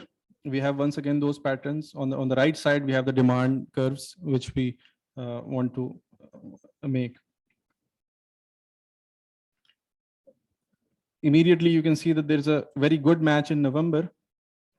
The curves start matching up in November, but once you go in February, this is the lower graph on the left side. You can see that with the in case of February, you don't have a lot of matching. You don't have a lot of you don't have a lot of wind, so you can match these profiles. And then so finally, we skipping ahead, we do this for in the case of hybrid system. On the hybrid system, you can see on the top left, and with the hybrid system, you can see we can make those we can meet those projections fairly well, which we couldn't in case of solar or in case of wind. And you have something in the case of hybrid, you have wind which is coming up to throughout the year based on the demand pattern, and you have solar which is going up and down every year. When you use both of those qualities, as you can see, we can match that fairly well. On the right side, it's the summer demand, and on the winter summer supply, and on the left side you can see it's a winter supply. Between the peaks is where the wind comes in. In case of winter, wind doesn't come in much, but at the same time we don't need that much of supply in winter. And in summer it comes up, fills those gaps, and you also have solar alongside that. So बात थोड़ी नहीं काफी complicate हो गई है वो, but simple point इसका ये है कि if you use batteries using a hybrid solution जिसके अंदर solar आपकी दिन की peaks जो है उसको cater कर रहा हो, और जो wind है वो आपकी throughout the year खास तौर पे जुलाई के अंदर एक्टिव हो जाता है, अगस्त के अंदर एक्टिव हो जाता है, वो उस वक्त बहुत अच्छी इलेक्ट्रिसिटी सप्लाई कर सकता है. Using both of these with the battery, वो जो प्रोफाइल है आप उसको इतना शिफ्ट कर सकते हैं कि you can match those peaks. और यहाँ खास बात ये बन जाती है विंड और सोलर की कि एक कोल पावर प्लांट तो है, उसको तो आपको खुद से उसकी वेरिएशन पैदा करनी पड़ती है, लेकिन एक विंड और सोलर के केस के अंदर आप ये जो वेरिएशन है इसका एडवांटेज लेते हुए वो जो वेरिएबल डिमांड आपकी ग्रिड के अंदर आ रही है आप उसको एड्रेस कर सकते हैं. तो और ये एक बहुत बड़ी चीज है जो कि विंड और सोलर के पास है, जो कि दूसरे प्लांट्स के पास नहीं होती, जिनकी हमें थ्रू आउट कैपेसिटी पेमेंट पे करनी होती है, कि ये जो नेचुरल वेरिएशंस आ रही हैं इसका फायदा उठाएं, और जो हमारी ग्रिड के अंदर ये जो वेरिएशंस हैं उन वहां पे इसको यूज करें. तो सजेशन एक लास्ट में ये है कि combine these two systems. 100 megawatt के सिस्टम के लिए सारे कर्व्स बने हुए हैं, आप इस स्टडी को देख सकते हैं डिटेल में. और विंड जो है आपकी समर अपलिफ्ट प्रोवाइड करती है, और जो सोलर है वो आपकी पीक्स को खास तौर पे कैटर करता है. लास्ट में कुछ कॉस्ट की डिटेल्स हैं, ये हमने GIZ की जो स्टडी थी वहां से कॉस्ट डिटेल्स उठाई हैं, और अगर इनको बिल्कुल 25 साल के ऊपर हमने लाइफ पीरियड रखा है, 10% डिस्काउंट रेट इसका रखा है, तो जो कॉस्ट आती है, जो अगर आप बिल्कुल बॉटम में जो फ्लैट लाइन आपको नजर आ रही है ये है 4 सेंट्स की. हमने 4 सेंट्स को अपना लोअर रेफरेंस स्केल है उसको रखा है, और उसके बाद हमने देखा है कि बैटरी लगाने से कॉस्ट कितनी ज्यादा बढ़ जाती है. तो एक चीज तो इसमें ये नजर आती है कि सोलर सिस्टम के साथ अगर आप बैटरी लगाते हैं तो कॉस्ट ज्यादा बढ़ती है, विंड के साथ अगर बैटरी लगाते हैं तो कॉस्ट इतनी नहीं बढ़ती, जिसका ताल्लुक उसकी कैपेसिटी फैक्टर्स के साथ है। लेकिन दूसरी चीज ये नजर आती है कि ये 4 सेंट्स के करीब कॉस्ट जो है, अगर आप एक 20 मेगावाट की बैटरी भी लगाते हैं तो वो 4 से तकरीबन 5 सेंट के करीब चली जाती है। अगर आप 40 मेगावाट की बैटरी लगाते हैं तो वो 5 से तकरीबन शायद 6 के करीब चली जाए। वो एग्जैक्ट फिगर्स यहाँ पे क्लियरली नजर नहीं आ रही। और फिर मुख्तलिफ यूज केसेस के अंदर आगे कॉस्ट हैं, लेकिन वो जितनी भी हैं वो जितना आपको कर्व नजर आ रहा है, ये 40 सेंट से ऊपर 4 सेंट से ऊपर ये 5 और 6 सेंट्स के अराउंड आपको 20 या 40 मेगावाट की बैटरी आप लगा सकते हैं। और इस पूरी स्टडी के अंदर अगर आपको ऐसे लग रहा हो कि बैटरी के साथ काम करना बड़ा मुश्किल है, वो इसलिए लग रहा हो शायद क्योंकि मैंने सिर्फ 20, 40 और 60 मेगावाट के करीब करीब हमने एनालिसिस रखा है। अगर आप उससे ज्यादा बैटरीज लगाना चाहते हैं तो आपको फिगर्स बहुत अच्छी चलती हुई नजर आएंगी, डिमांड बहुत आराम से शिफ्ट हो रही होगी, लेकिन वो चीज महंगी बहुत हो जाती है। तो 20 और 40 मेगावाट के अंदर रहते रहते यू कैन अचीव दिस। 4 से आप 5 जा सकते हैं, 6 सेंट्स के अराउंड आप ये काम कर सकते हैं।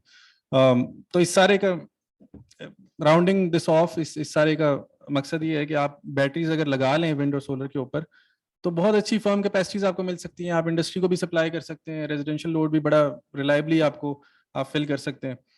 लेकिन अगर ना भी बैटरी लगाएं तब भी आप सोलर विंड लगा के, जो हमने स्टडी की थी उसके अंदर इतना नजर आ रहा था कि अगर हम 30% तक नहीं जाते अगले 10 साल में तो $10 बिलियन जो है हमारे मुल्क के वो लूज हो जाते हैं। और जब से वो होराइजन शुरू हुआ है, जब से ऑक्शंस की बात, जब ऑक्शंस होने थे, जब से विंड सोलर आना था, तो तकरीबन वो 3-4 साल तो गुजर चुके हैं। तो 3-4 बिलियन तो हमारे लूज हो चुके हैं मुल्क के। तो बैटरी ना भी लगाएं, विंड और सोलर ही लगा लें तो भी बहुत अच्छी बात है। Thank you.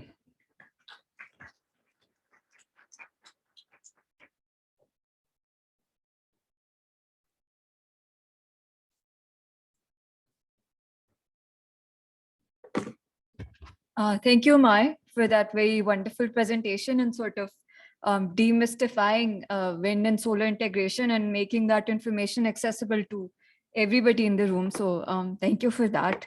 Now I'd like to invite Dr. Zainab Naeem, who is an Associate Research Fellow at SDPI. She has been working on SDG 12 mapping, climate diplomacy, urban climate resilient development, and circular economy.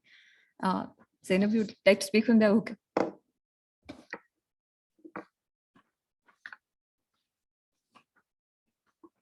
Is it working? Okay. Thank you so much. Hi, everyone. This is Zainab Naeem, and I am not going to take much of your time. I believe there has been a lot of technical discussion. So the topic that I have been given, and being an environmentalist, it's very challenging for me to justify this topic here. It is CCUs, that is carbon capture utilization storage technology.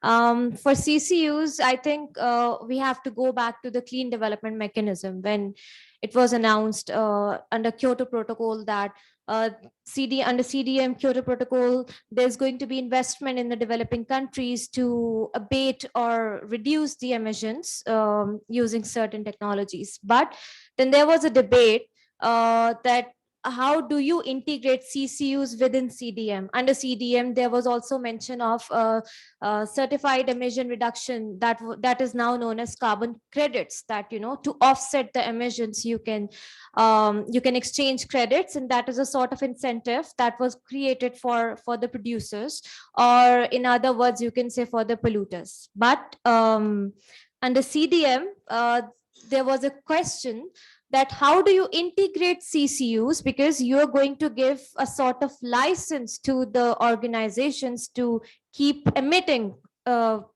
keep polluting the air, the atmosphere. So, but it was then in COP26, I believe it was justified, and even in COP21 in the Paris Agreement, Article 6 defines how you can go on with the carbon credits, how you can invest in certain technologies, because without that, you cannot achieve net zero.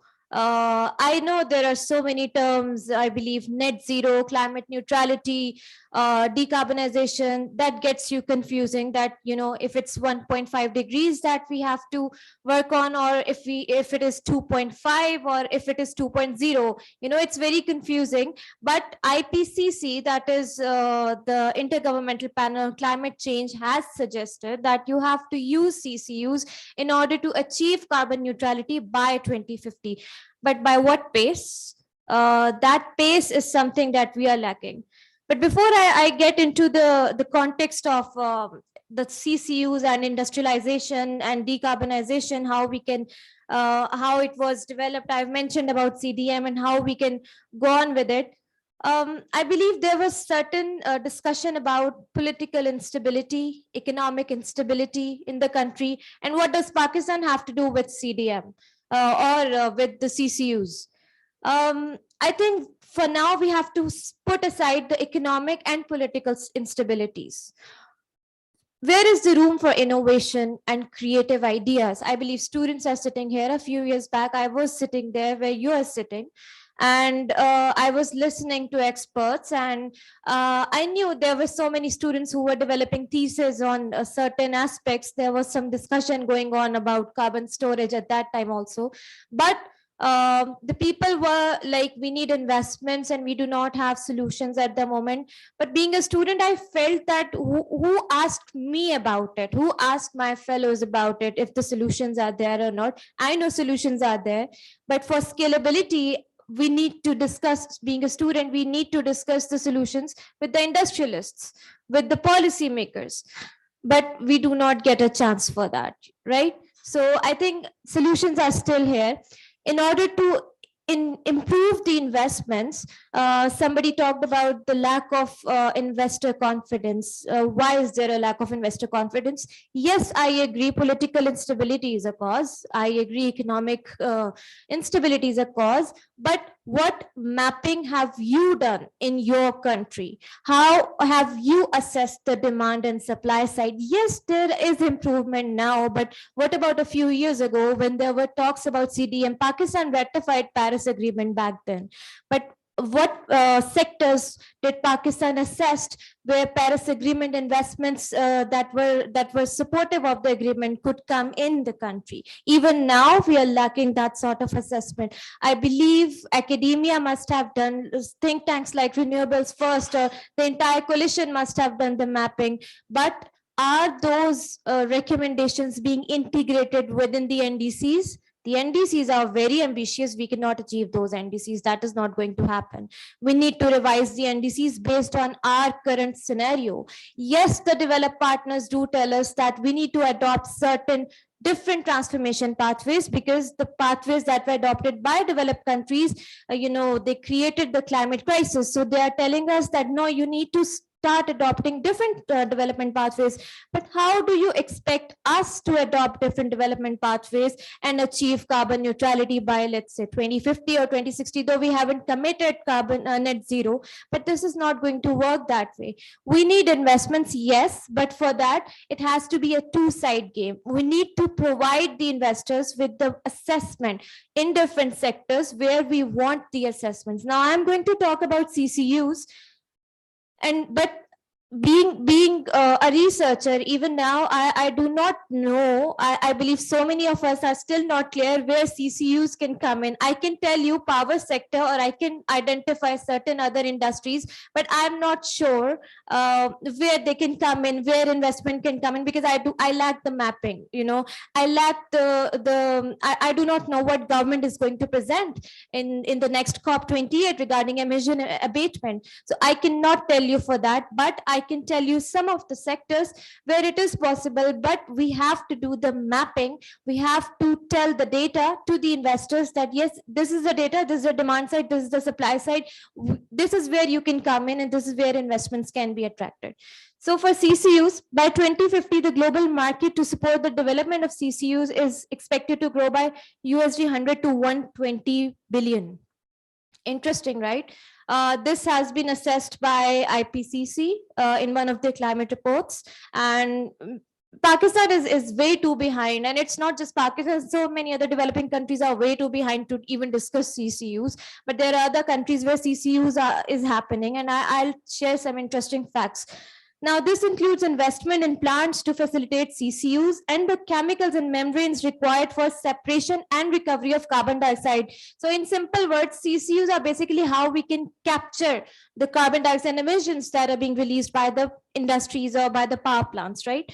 So it has a lot of industrial applications. One of the key areas where it can be applied is the cement and concrete industry, especially if I talk about the developing countries. So because large amounts of carbon dioxide is released during limestone and clay formation that splits the material into carbon dioxide and I believe calcium oxide. Yes, new technologies are being developed that can recycle the carbon dioxide and then that is being generated, and then develop new concrete that can absorb the CO2 from atmosphere and capture it inside when it gets hardened. So that is one way on which developing countries are trying to work. Then there are other technologies. Let's say there's one on direct air capture. A few years back there was a talk about certain plant, I won't name it, that it is zero emission plant. I was very curious to learn about the zero emission plant. How come? Then I started doing some research. I was doing my MS10, and I really wanted to get into discussion with some public sector representative. How do you say it's have you applied a CCU? I mean, at that time Pakistan there was no debate around CCUs, but I did not get my answer, and even today I'm a bit confused. How come it's a zero emission plant? So I won't name it, but I know most of you know what I'm talking about. So regarding CCUs, European Union has a Net Zero Industry Act in 2023.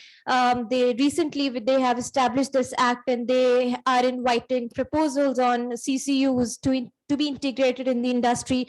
Then UK, within the spring budget, they have allocated certain amount for the CCUs investment.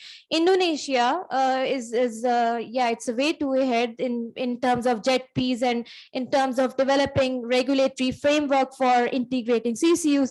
Japan has an interesting project, that is Moonshot program. And I think I'll leave it to you to do some research on the Moonshot program. That's very interesting. And you have to, though we are living in Pakistan, the times are very hard, but we need to think some out of the box, how we can contribute in the progress, being a student here. So net zero is something that is an ideal state that has been discussed during COPs, during Paris Agreement as well, where the amount of GHG released into Earth atmosphere is balanced by amount of GHGs being removed. It means we need to make the emissions almost to zero to get to net zero. So that is an ideal state. And for achieving net zero, there are certain strategies, and one of them is decarbonization. I believe Mustafa has already discussed, and my other colleagues here have also discussed certain strategies on how we can reduce the emissions. Now, today, about 40 million metric tons of carbon is captured per year throughout the world. I'm not talking about developing countries, by using these CCUs. But to reach climate goals, CCU deployment must reach 5.6 gigatons capacity by 2050. Now, that is a goal, that is the ambition that has been settled under the climate agreement. Now, the capture, transport, and utilization or storage of carbon dioxide as a successful mitigation strategy hinges on the availability of technologies at each stage of the process and development. For example, being an environmentalist, I would not support CCUs, but being a Pakistani, I would support CCUs. Why? We did not commit net zero. Thanks God, we did not commit net zero, and we shouldn't be doing this commitment sooner. Secondly, being a Pakistan, I hate to talk about it, but we have a new coal fleet. By 2030, we need to, we can do this emissions. We can utilize the coal, though we won't be investing in coal trade, but we can utilize our indigenous coal and we can do the emissions. And after that, we can reduce it. So we have most of the people and most of the journalists, they very proudly say we have a third coal fleet. And, if we are going to invest in that, so CCUs is something that is going to be successful.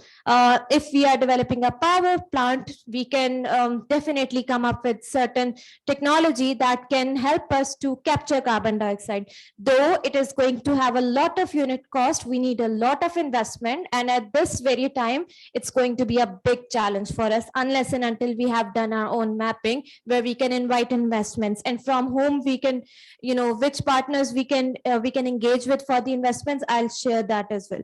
So several technologies of CCUs are already deployed even at very large scale. That is CCUs, you might have heard carbon sequestration as well. There are even technologies that are capturing carbon dioxide, and they're capturing it, storing it in earth, like in the ground. But it has its own repercussions, because if there are tectonic plates, it's going to affect the load, or it might create a temperature that is not suitable for the tectonic plates, and it can create seismicity, right? It can trigger earthquakes. So that is one repercussion that carbon sequestration has. So they are trying to utilize certain other technologies that can capture directly from the air the carbon dioxide.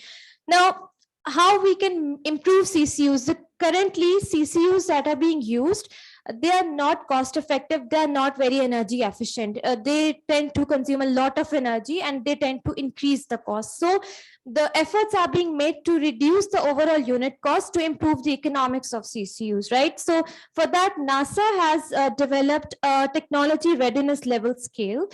You can search it on the internet. That scale is used to assess which CCUs are good, which we can deploy, which can support our climate mitigation targets. But still, it's in a very initial stages. It's not being actively used. Then we have there are certain companies that are internationally using CCUs, but before that, I hope you remember the X Prize challenge by Elon Musk that was announced in 2021. Do you remember what the challenge was? He said he'll be giving $100 million to the winner. Why did he say so? What was the challenge? Let me remind you, Elon Musk is the owner of X, formerly known as Twitter. This challenge was announced in 2021. He said that I'm going to select teams who are going to demonstrate a working solution at a scale of at least 1,000 tons removed per year for carbon dioxide, CCU. He wanted to have a solution in the form of a CCU from different teams that he said can be anywhere from around the world. Even this challenge, I think the applications are still open by 2024 or by 2025. So many teams from India have applied that they have the solutions to provide a CCU that can remove 1,000 tons of CO2 per year. I mean, how come that's possible? But still there are solutions. So this is the innovation that is required. Now, we are not Elon Musk. We don't have any company that can offer 100 million USD to us, but what we can do? Yes, now we come back to the challenges, that is the political instability, the economic instability, the IMF, oh God, we cannot invite investors. But who stopped us from inviting ideas? I mean, why cannot we announce some fund, some competition, invite ideas from the academia? Private sector industrialists can support in the scalability of the ideas, but we need ownership from the public sector. Invite ideas from students, invite ideas from MS, PhD scholars, even BS scholars who are coming up with solutions on how they can abate the carbon dioxide in the country, in the existing power sector, in the existing industries, right? Nobody stopped us. We need to invite ideas, innovation. We need to create a room for innovation in our country that is lacking. So instead, we talk about political instability, economic instability. It's going to remain there. Maybe it's going to take a few years to get us back on track. But now this is the scenario. Now what? Should we just sit and talk and wait for the stability? No, we should be coming up with solutions. I'm talking about the gap that is existing within academia and industry and the public sector. That gap is very widened. That gap needs to be narrowed down. Most of our thesis from the students, where do they go? Yes, they do get published, but those publications are being adopted by the international developed countries. They are using your solutions, but those solutions are not being recognized here. If there's a solution from the academia, I do understand we lack funds, but can't the public sector, private sector, they can discuss those solutions with the development partners and they can invite investments. Why don't we do this? Why are we wasting our talent? So this is one thing. There's also a term circular carbon economy, because I advocate for circular economy. So I try not to skip the circularity aspect, circular carbon economy, but it has a lot of technicalities. Since I said I won't be taking more time. There are certain companies that are actually working on different innovative technologies. But let me tell you a secret. So there's a company, Global Thermostat. They use direct air capture of carbon dioxide to capture carbon dioxide. But who is the investor? Do you know? ExxonMobil. Of course, it has to be. It has to be a fossil fuel company because they need it. They need these kind of technologies to justify their emissions. And ExxonMobil is not something Pakistan based, and no, it's a very developed fossil fuel company, and it's investing in climate mitigation, adaptation, and I believe some chunk of your global climate fund is being contributed by fossil fuel companies. They have the money. You cannot get money from anywhere else. The amount of money that they have, that cannot be offered by anyone else. So the leaving no one behind agenda, you have to integrate everyone, whether they are polluters or whether they're not. You have to get the fund, to get the reparations, to get climate action strengthened, they need to be integrated. So it's very easy to do the blame game. Being an environmentalist, I blame certain polluters all the time. But when I got into the field, I realized if I keep on blaming them, they're going to take the investments out of my country. Who is going to bring the investments here? Nobody is doing that. So, you have to adopt a strategy that is aligned with your goals. And to achieve your goals, you have to work out on certain solutions collectively. So it's easy in books. In agreements, we study something else, but in practical, the situation is very different.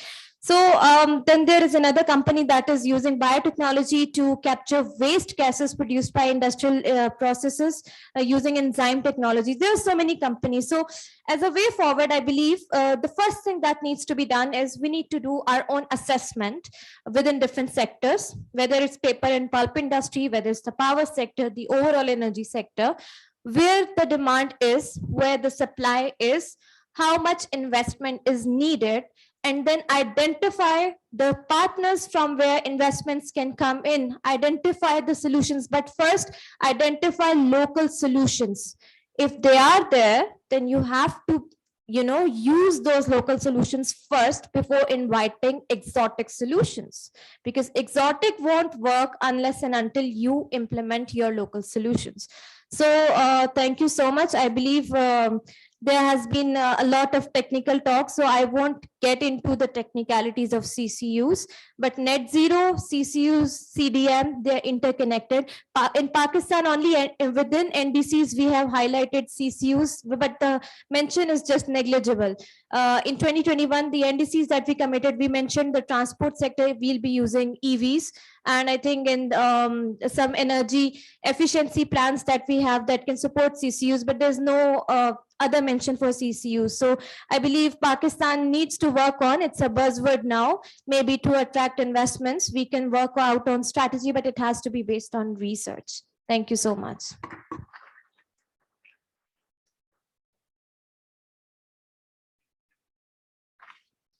Thank you. Thank you, Zainab. I'd like to invite Basit Gauri again to present the launch of the off-grid renewables development guidebook. Thank you so much, Sana, and thank you everyone for bearing with us. काफी time हो गया, I know, और हमने बहुत ज़्यादा breadth of topics जो हैं वो cover किए हैं इस छोटे से time में. But having said that, अब हम last उस point पे हैं. So हमने almost जितने भी issues cover किए हैं वो mostly grid related और उसमें renewable यानी RE integration. But I think since अभी तो हम इस्लामाबाद में बैठे हैं, but there is a part of us in the Balochistan, in the merged areas, which is essentially living in the off-grid. you're talking about areas जहाँ पे आपके पास 3-4 घंटे से ज़्यादा बिजली नहीं आती. So what should be the solution there? The energy access, the 100% energy access. So that's where हमारे पास बहुत successful models हैं कुछ north में micro hydels के जो बड़े community based, community led हैं, kind of models जिन पे आप globally आप बहुत ज़्यादा leverage कर सकते हो. There are a lot of institutions that are ready to come in. Similarly आपके पास जो है अभी recently NEPRA की भी regulations आ गई हैं solar microgrids की, जिसके along जो है आप microgrids जो हैं वो along this Punjab and Balochistan आप जो आपके पास unelectrified areas है वहाँ पे आप कर सकते हैं. So we as a Renewables First, we started with this initiative of developing a single guidebook for all these stakeholders, including the developers, the financiers, to take the information in order to develop any kind of a project, whether it's pertaining to what kind of business models are involved that they can use, what kind of procedural steps are involved, which stakeholders are involved at which stages. So we try to map that all out into the one document and make a kind of an organic document as we go forward. Every day we know that regulatory regime changes. Last year हमने on grid की थी, तो the terms for the on grid for the RFP were different. This year it's different, so we'll be launching the different guidebook. So it's going to be an organic one as well. So in that essence, we developed this off-grid renewable energy guidebook for all these developers that we'll be presenting. So in order to receive that, I'll call on respected Mr. Shah Jahan Mirza to kindly receive the guidebook for us and have a group photo. Followed by that, I would like to hand over him for his remarks on the today's conference as well. So please.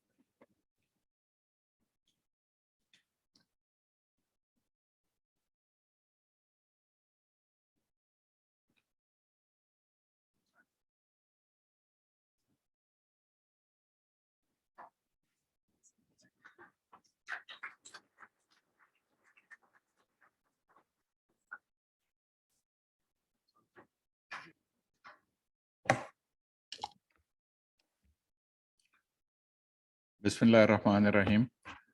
Thank you very much, Chief, for inviting me and giving me this opportunity to speak to this think tank forum.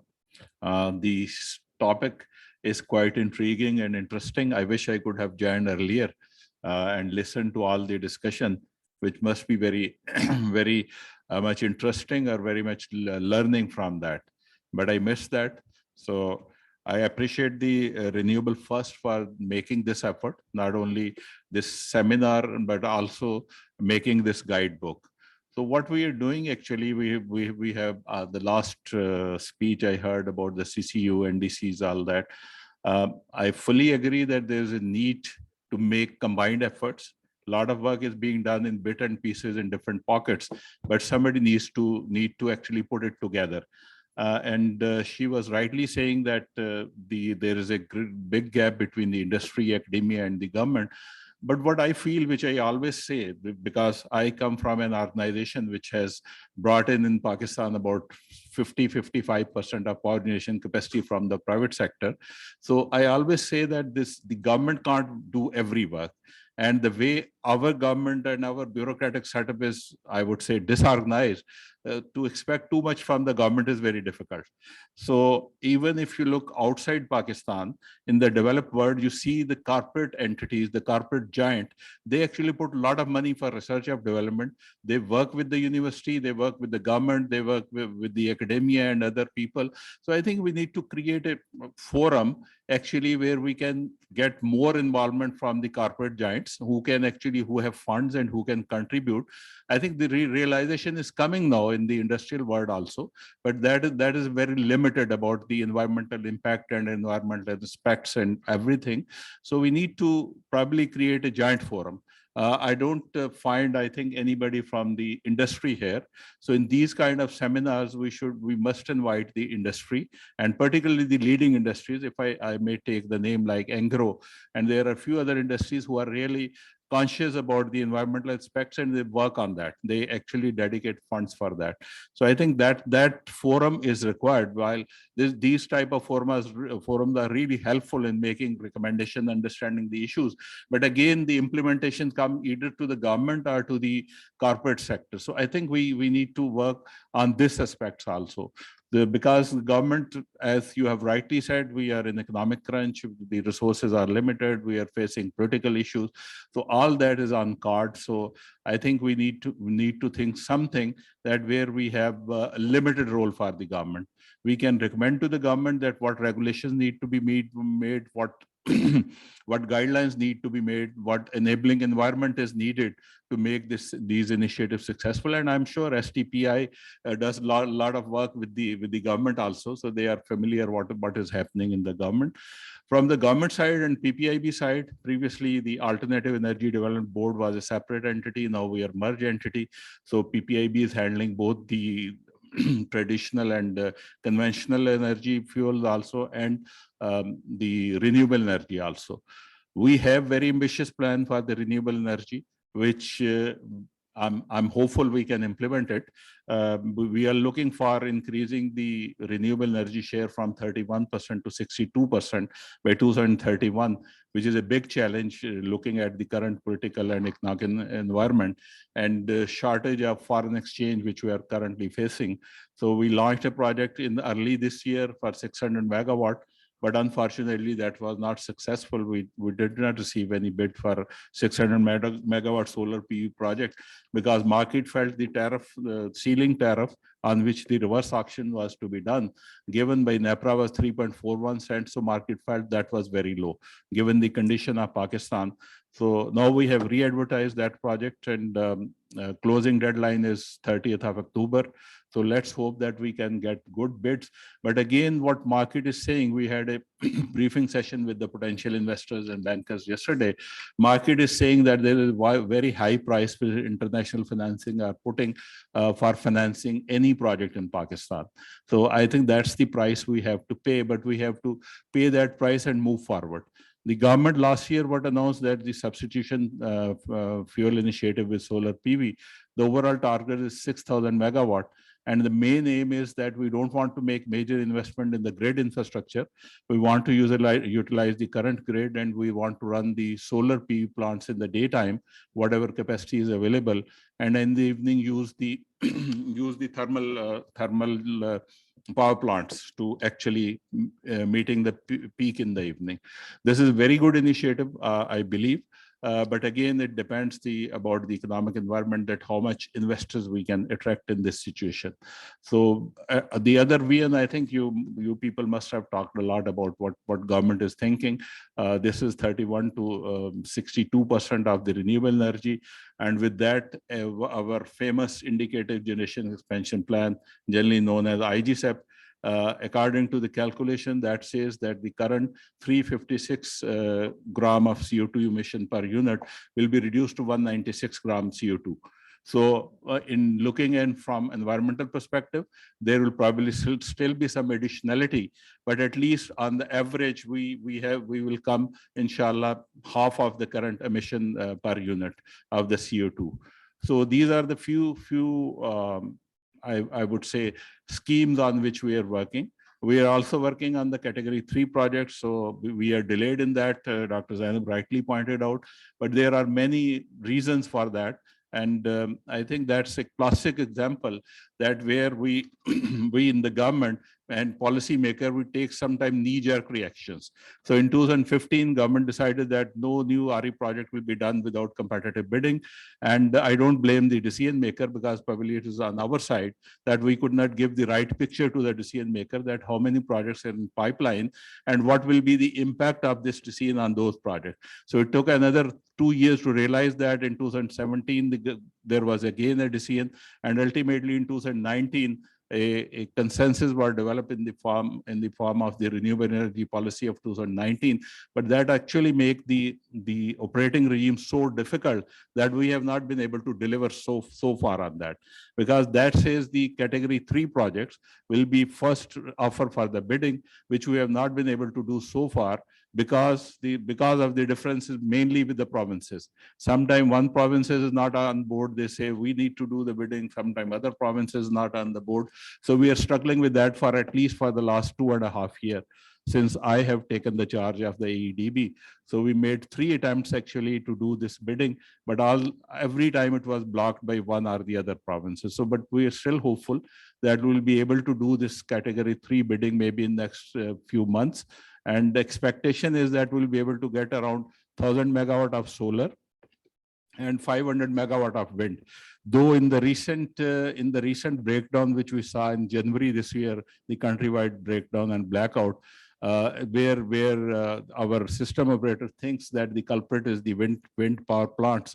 So I think that's again, we have asked the system operator to rework that whether from the category 3 in the Jaipur and Garo corridor, can we take another 500 megawatt or not? So these are all just importing these are some of the practical difficulties which we face when we go into the implementation of renewable energy in a big way. Our grid system is always delayed. I think it's delayed for the thermal project as well.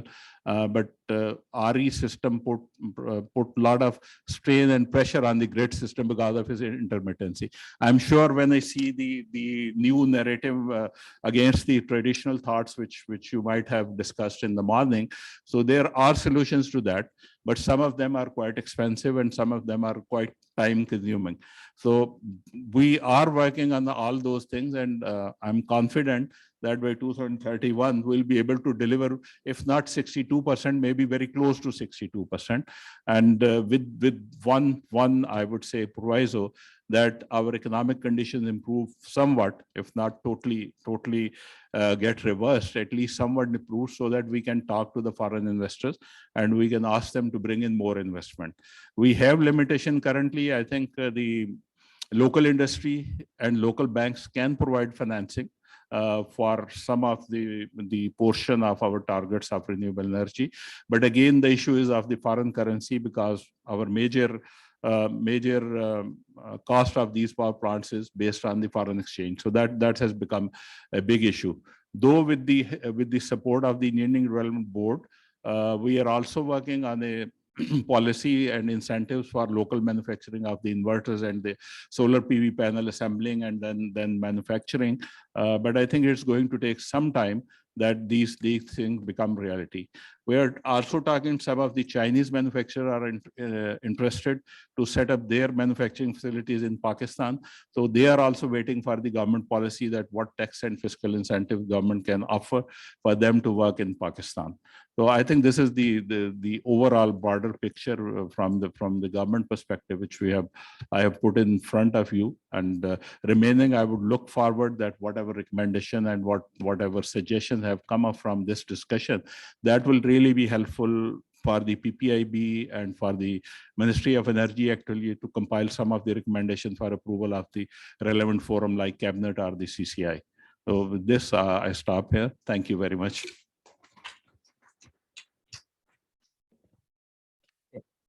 Thank you so much, Mr. Shahjahan Saab. Thank you for telling us what the government is doing on that end. Having said that, we'll take one last round of questions from everyone here in the auditorium, and then we'll go for the closing remarks and probably close the event. So if there's any questions, please, yes, please. Mike.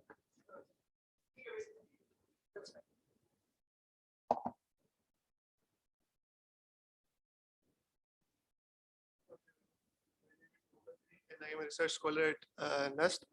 So सारी debate हुई, सारी बातें हुई, तो कुछ मेरे points थे जो मैंने लिखे हैं। तो उनमें मेजर यही था कि बासित साहब से बात करूंगा कि सबसे पहले आपने कहा कि we have to change our future perceptions and future things. So what was a major wrong that we have done in the past according to you?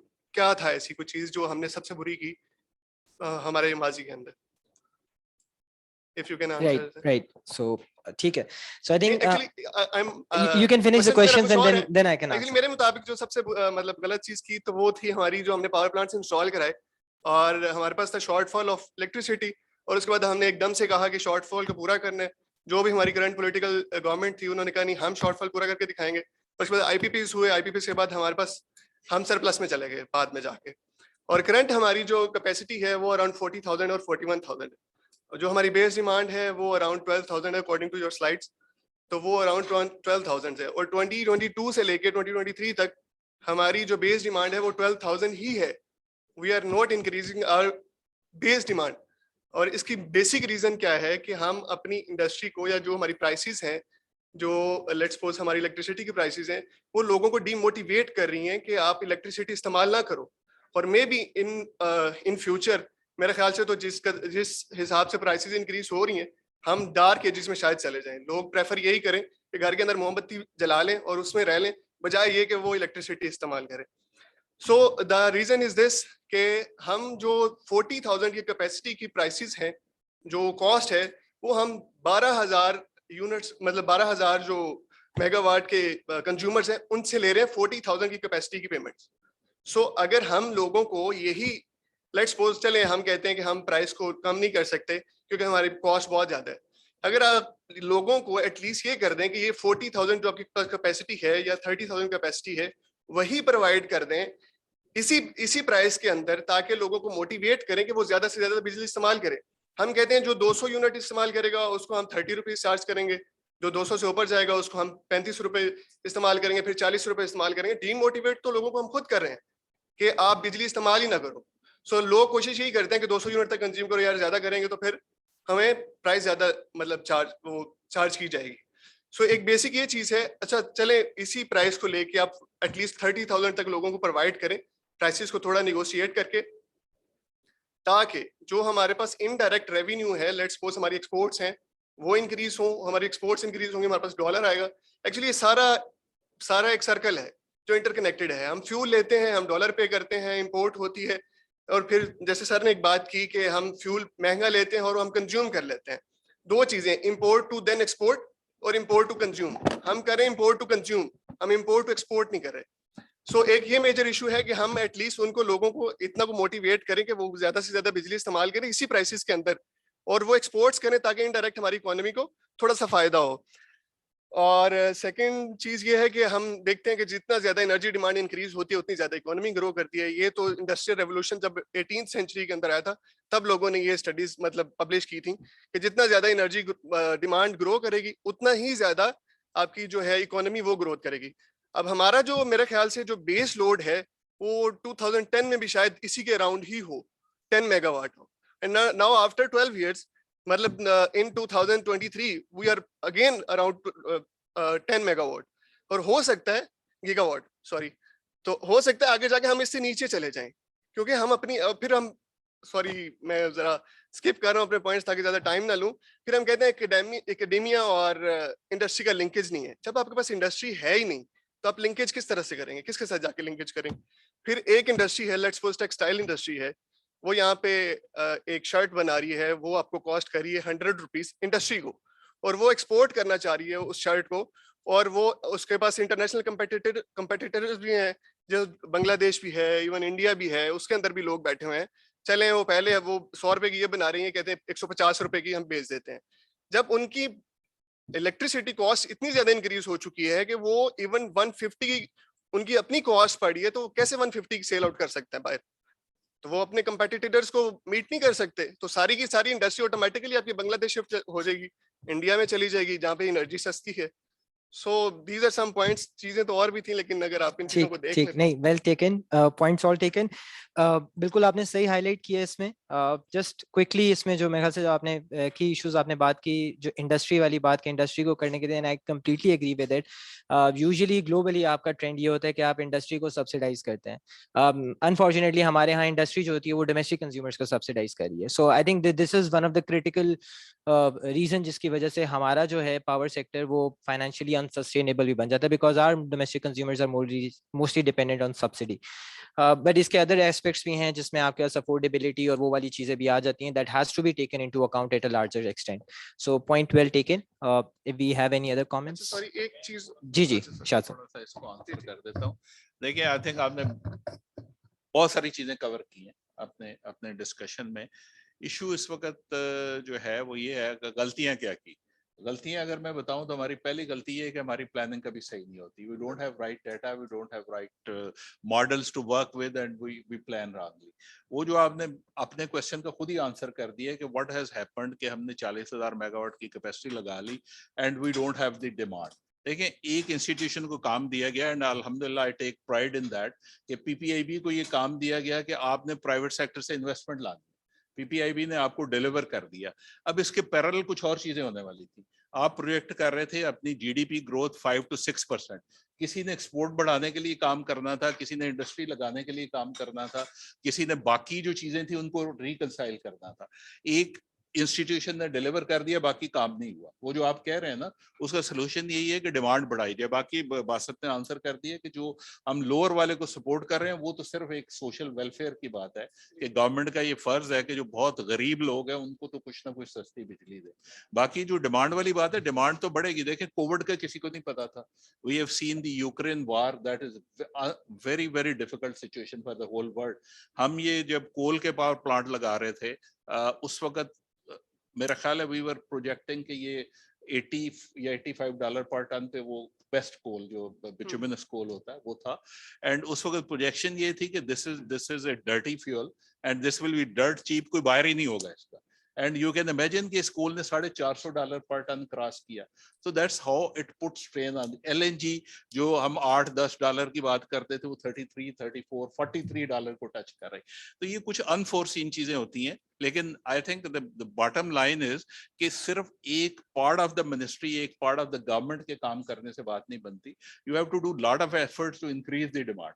जब तक आपकी डिमांड इंक्रीज नहीं करेगी, ये कैपेसिटी जो हमने खड़ी की है, ऑब्वियसली वी हैव टू पे द कैपेसिटी पेमेंट. वो तो मेरा ख्याल है इतनी आजकल डिस्कशन होती है कि कैपेसिटी पेमेंट का क्या रैशनल है, वो I don't think I need to get into that. But bottom line यही है जी कि I think there are various parts of the government, every part to need to move and do its effort. यहाँ पे थोड़ा सा बाकी जो पार्ट्स हैं हमने एक्सपोर्ट इंक्रीज में आपने खुद कहा है जो सिचुएशन है कुछ नहीं कर सके. तो I think that's the answer to that. जी please. Thank you. I think again, if we go to our first question, our first comment, everything is linking back to that question.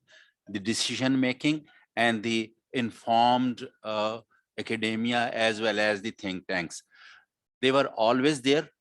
They will remain there always. What we need to do is to link these rational decisions or rational recommendations to the decision makers. My question would be, I'm taking the opportunity because Shahjahan Saab, he's here. Thank you for being here, sir, first. Secondly, I would take that opportunity to ask the same question because what we identified before you were here, even we were talking about this. Now, the gentleman said that there were some mistakes and we all agree that yes, we made mistakes and there were like some of them were really tremendous mistakes. And what we see as a panelist even, they can foresee that we are not going on right direction now, even because we are considering that this is the affordability crisis and the solution or the narrative which we are making against that is not rational as a whole. Now, my question would be that, yes, we all identify that when we talk about the solutions are there. Almost everybody knows what can be done. For example, you rightly said that when the PPIB was given the task to bring the investment from the private sector, you have done your job. But there were some parallel departments or the entities who were expected to do their job, but they could not do it. Now we all know what are the reasons. My question is that what can we do as team to let other people do their work which is required by them? For example, on a lighter note, we mentioned before also that can we give the political role to AI somehow, that we can get the rational decisions and based on some objective inputs. So if you can shed light on that also, sir. मेरा ख्याल है ये थोड़ी सी broader बात हो जाएगी, but I think this is the issue of the system. AI को भी आप अगर ले आएंगे तो एआई को अगर कोई चलने देगा तो फिर है ना उसके कोई उस पे इम्प्लीमेंटेशन हो जाएगी. मेनली हमारा जो जैसे मैंने पहले कहा ना प्लानिंग, अगर आप पावर सेक्टर में देखें ना तो starting from 80s, mid 80s, every successive 10 year, 12 years, we get into the shortfall, and then we start planning whatever can come early. So in good faith, if we look at it, a political government is sitting 10, 12, 18 घंटे की load shedding हो रही है, so they are very hard pressed जी, उन्होंने कहा जी जो आता है ले आओ. And at that time, this is simple rule of supply and demand. जब आप बिल्कुल कॉर्नर हुए हों तो फिर इन्वेस्टर्स जो हैं वो अपनी टर्म डिक्टेट कराते हैं. So that's what has happened. अब इसका जो सोल्यूशन है ये तो मेरा ख्याल है रोज टॉक शो में डिस्कस होता है जी, how we can set the government right और what are the political motives and how to set it. So I don't think there is no one answer to that. There might be many answer to that, but मेरा ये ख्याल है कि मैं ये believe करता हूँ जी कि at least I should do my own work before going to the other and telling him that this is your work, you should be doing this. If I am doing my job, and maybe 50% of us यहाँ जो room में बैठे हैं, government में बैठे हैं, they start doing their own work honestly, with integrity, with devotion, तो मेरा ख्याल है ये मुल्क सही हो जाएगा. पॉलिटिशियंस को ठीक है हम ब्लेम करते रहते हैं, थोड़ी देर के लिए आते हैं चले जाते हैं, उनको समझाना भी हमारा काम होता है. मतलब ये ना कि बीइंग ए प्रोफेशनल आपको अपने ऑडियंस को देख के बात करनी होती है. अगर आप पब्लिक में जाके पब्लिक मजमे में जहाँ पे आधे लोग वो बैठे हैं जो पढ़े भी नहीं है, ये 8वीं पास हैं, अब वहाँ पे कोई इस किस्म की इंटेलेक्चुअल तकरीर झाड़ना शुरू कर दें, nobody will be able to gather it. तो हमारा अनफॉर्चुनेटली जो जिसको हम पॉलिटिकल एलीट क्लास कहते हैं, वो basically they are not here actually to understand the issue. वो अपने एक पॉलिटिकल एजेंडे पे आते हैं. So I think somehow we have to drive them and we have to educate them.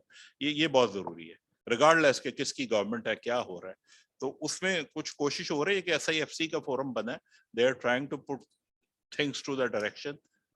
I can't say how much they will be successful, but at least a serious effort is being made. आपने power sector में भी देखा है कि बड़ी serious effort हो रही है कलेक्शन को इम्प्रूव करने की, थेफ्ट को रिड्यूस करने की.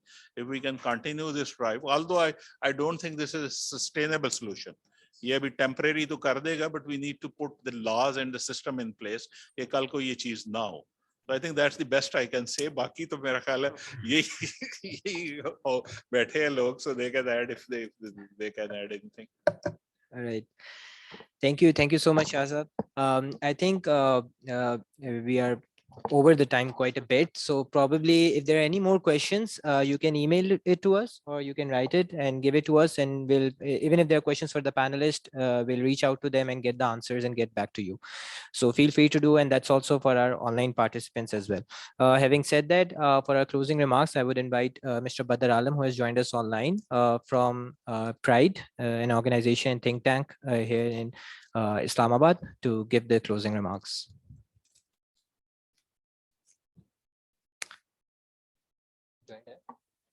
Okay, so I think, yeah.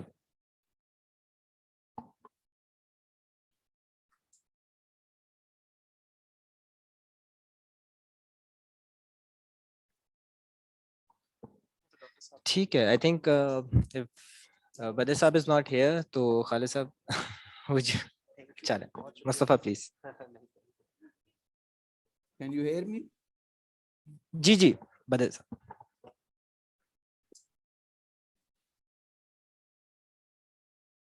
Ji, Badr Saab, we can hear you.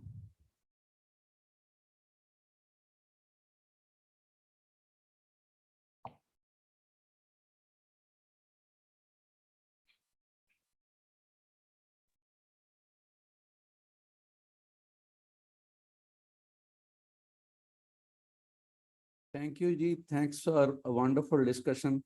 I've been around since the very beginning, and I have found this entire conversation highly enlightening and also enlightened. I was informed on many things that I did not know about, and I also got to know about many things that I knew a bit about, but I did not know the whole complex picture that those things are about.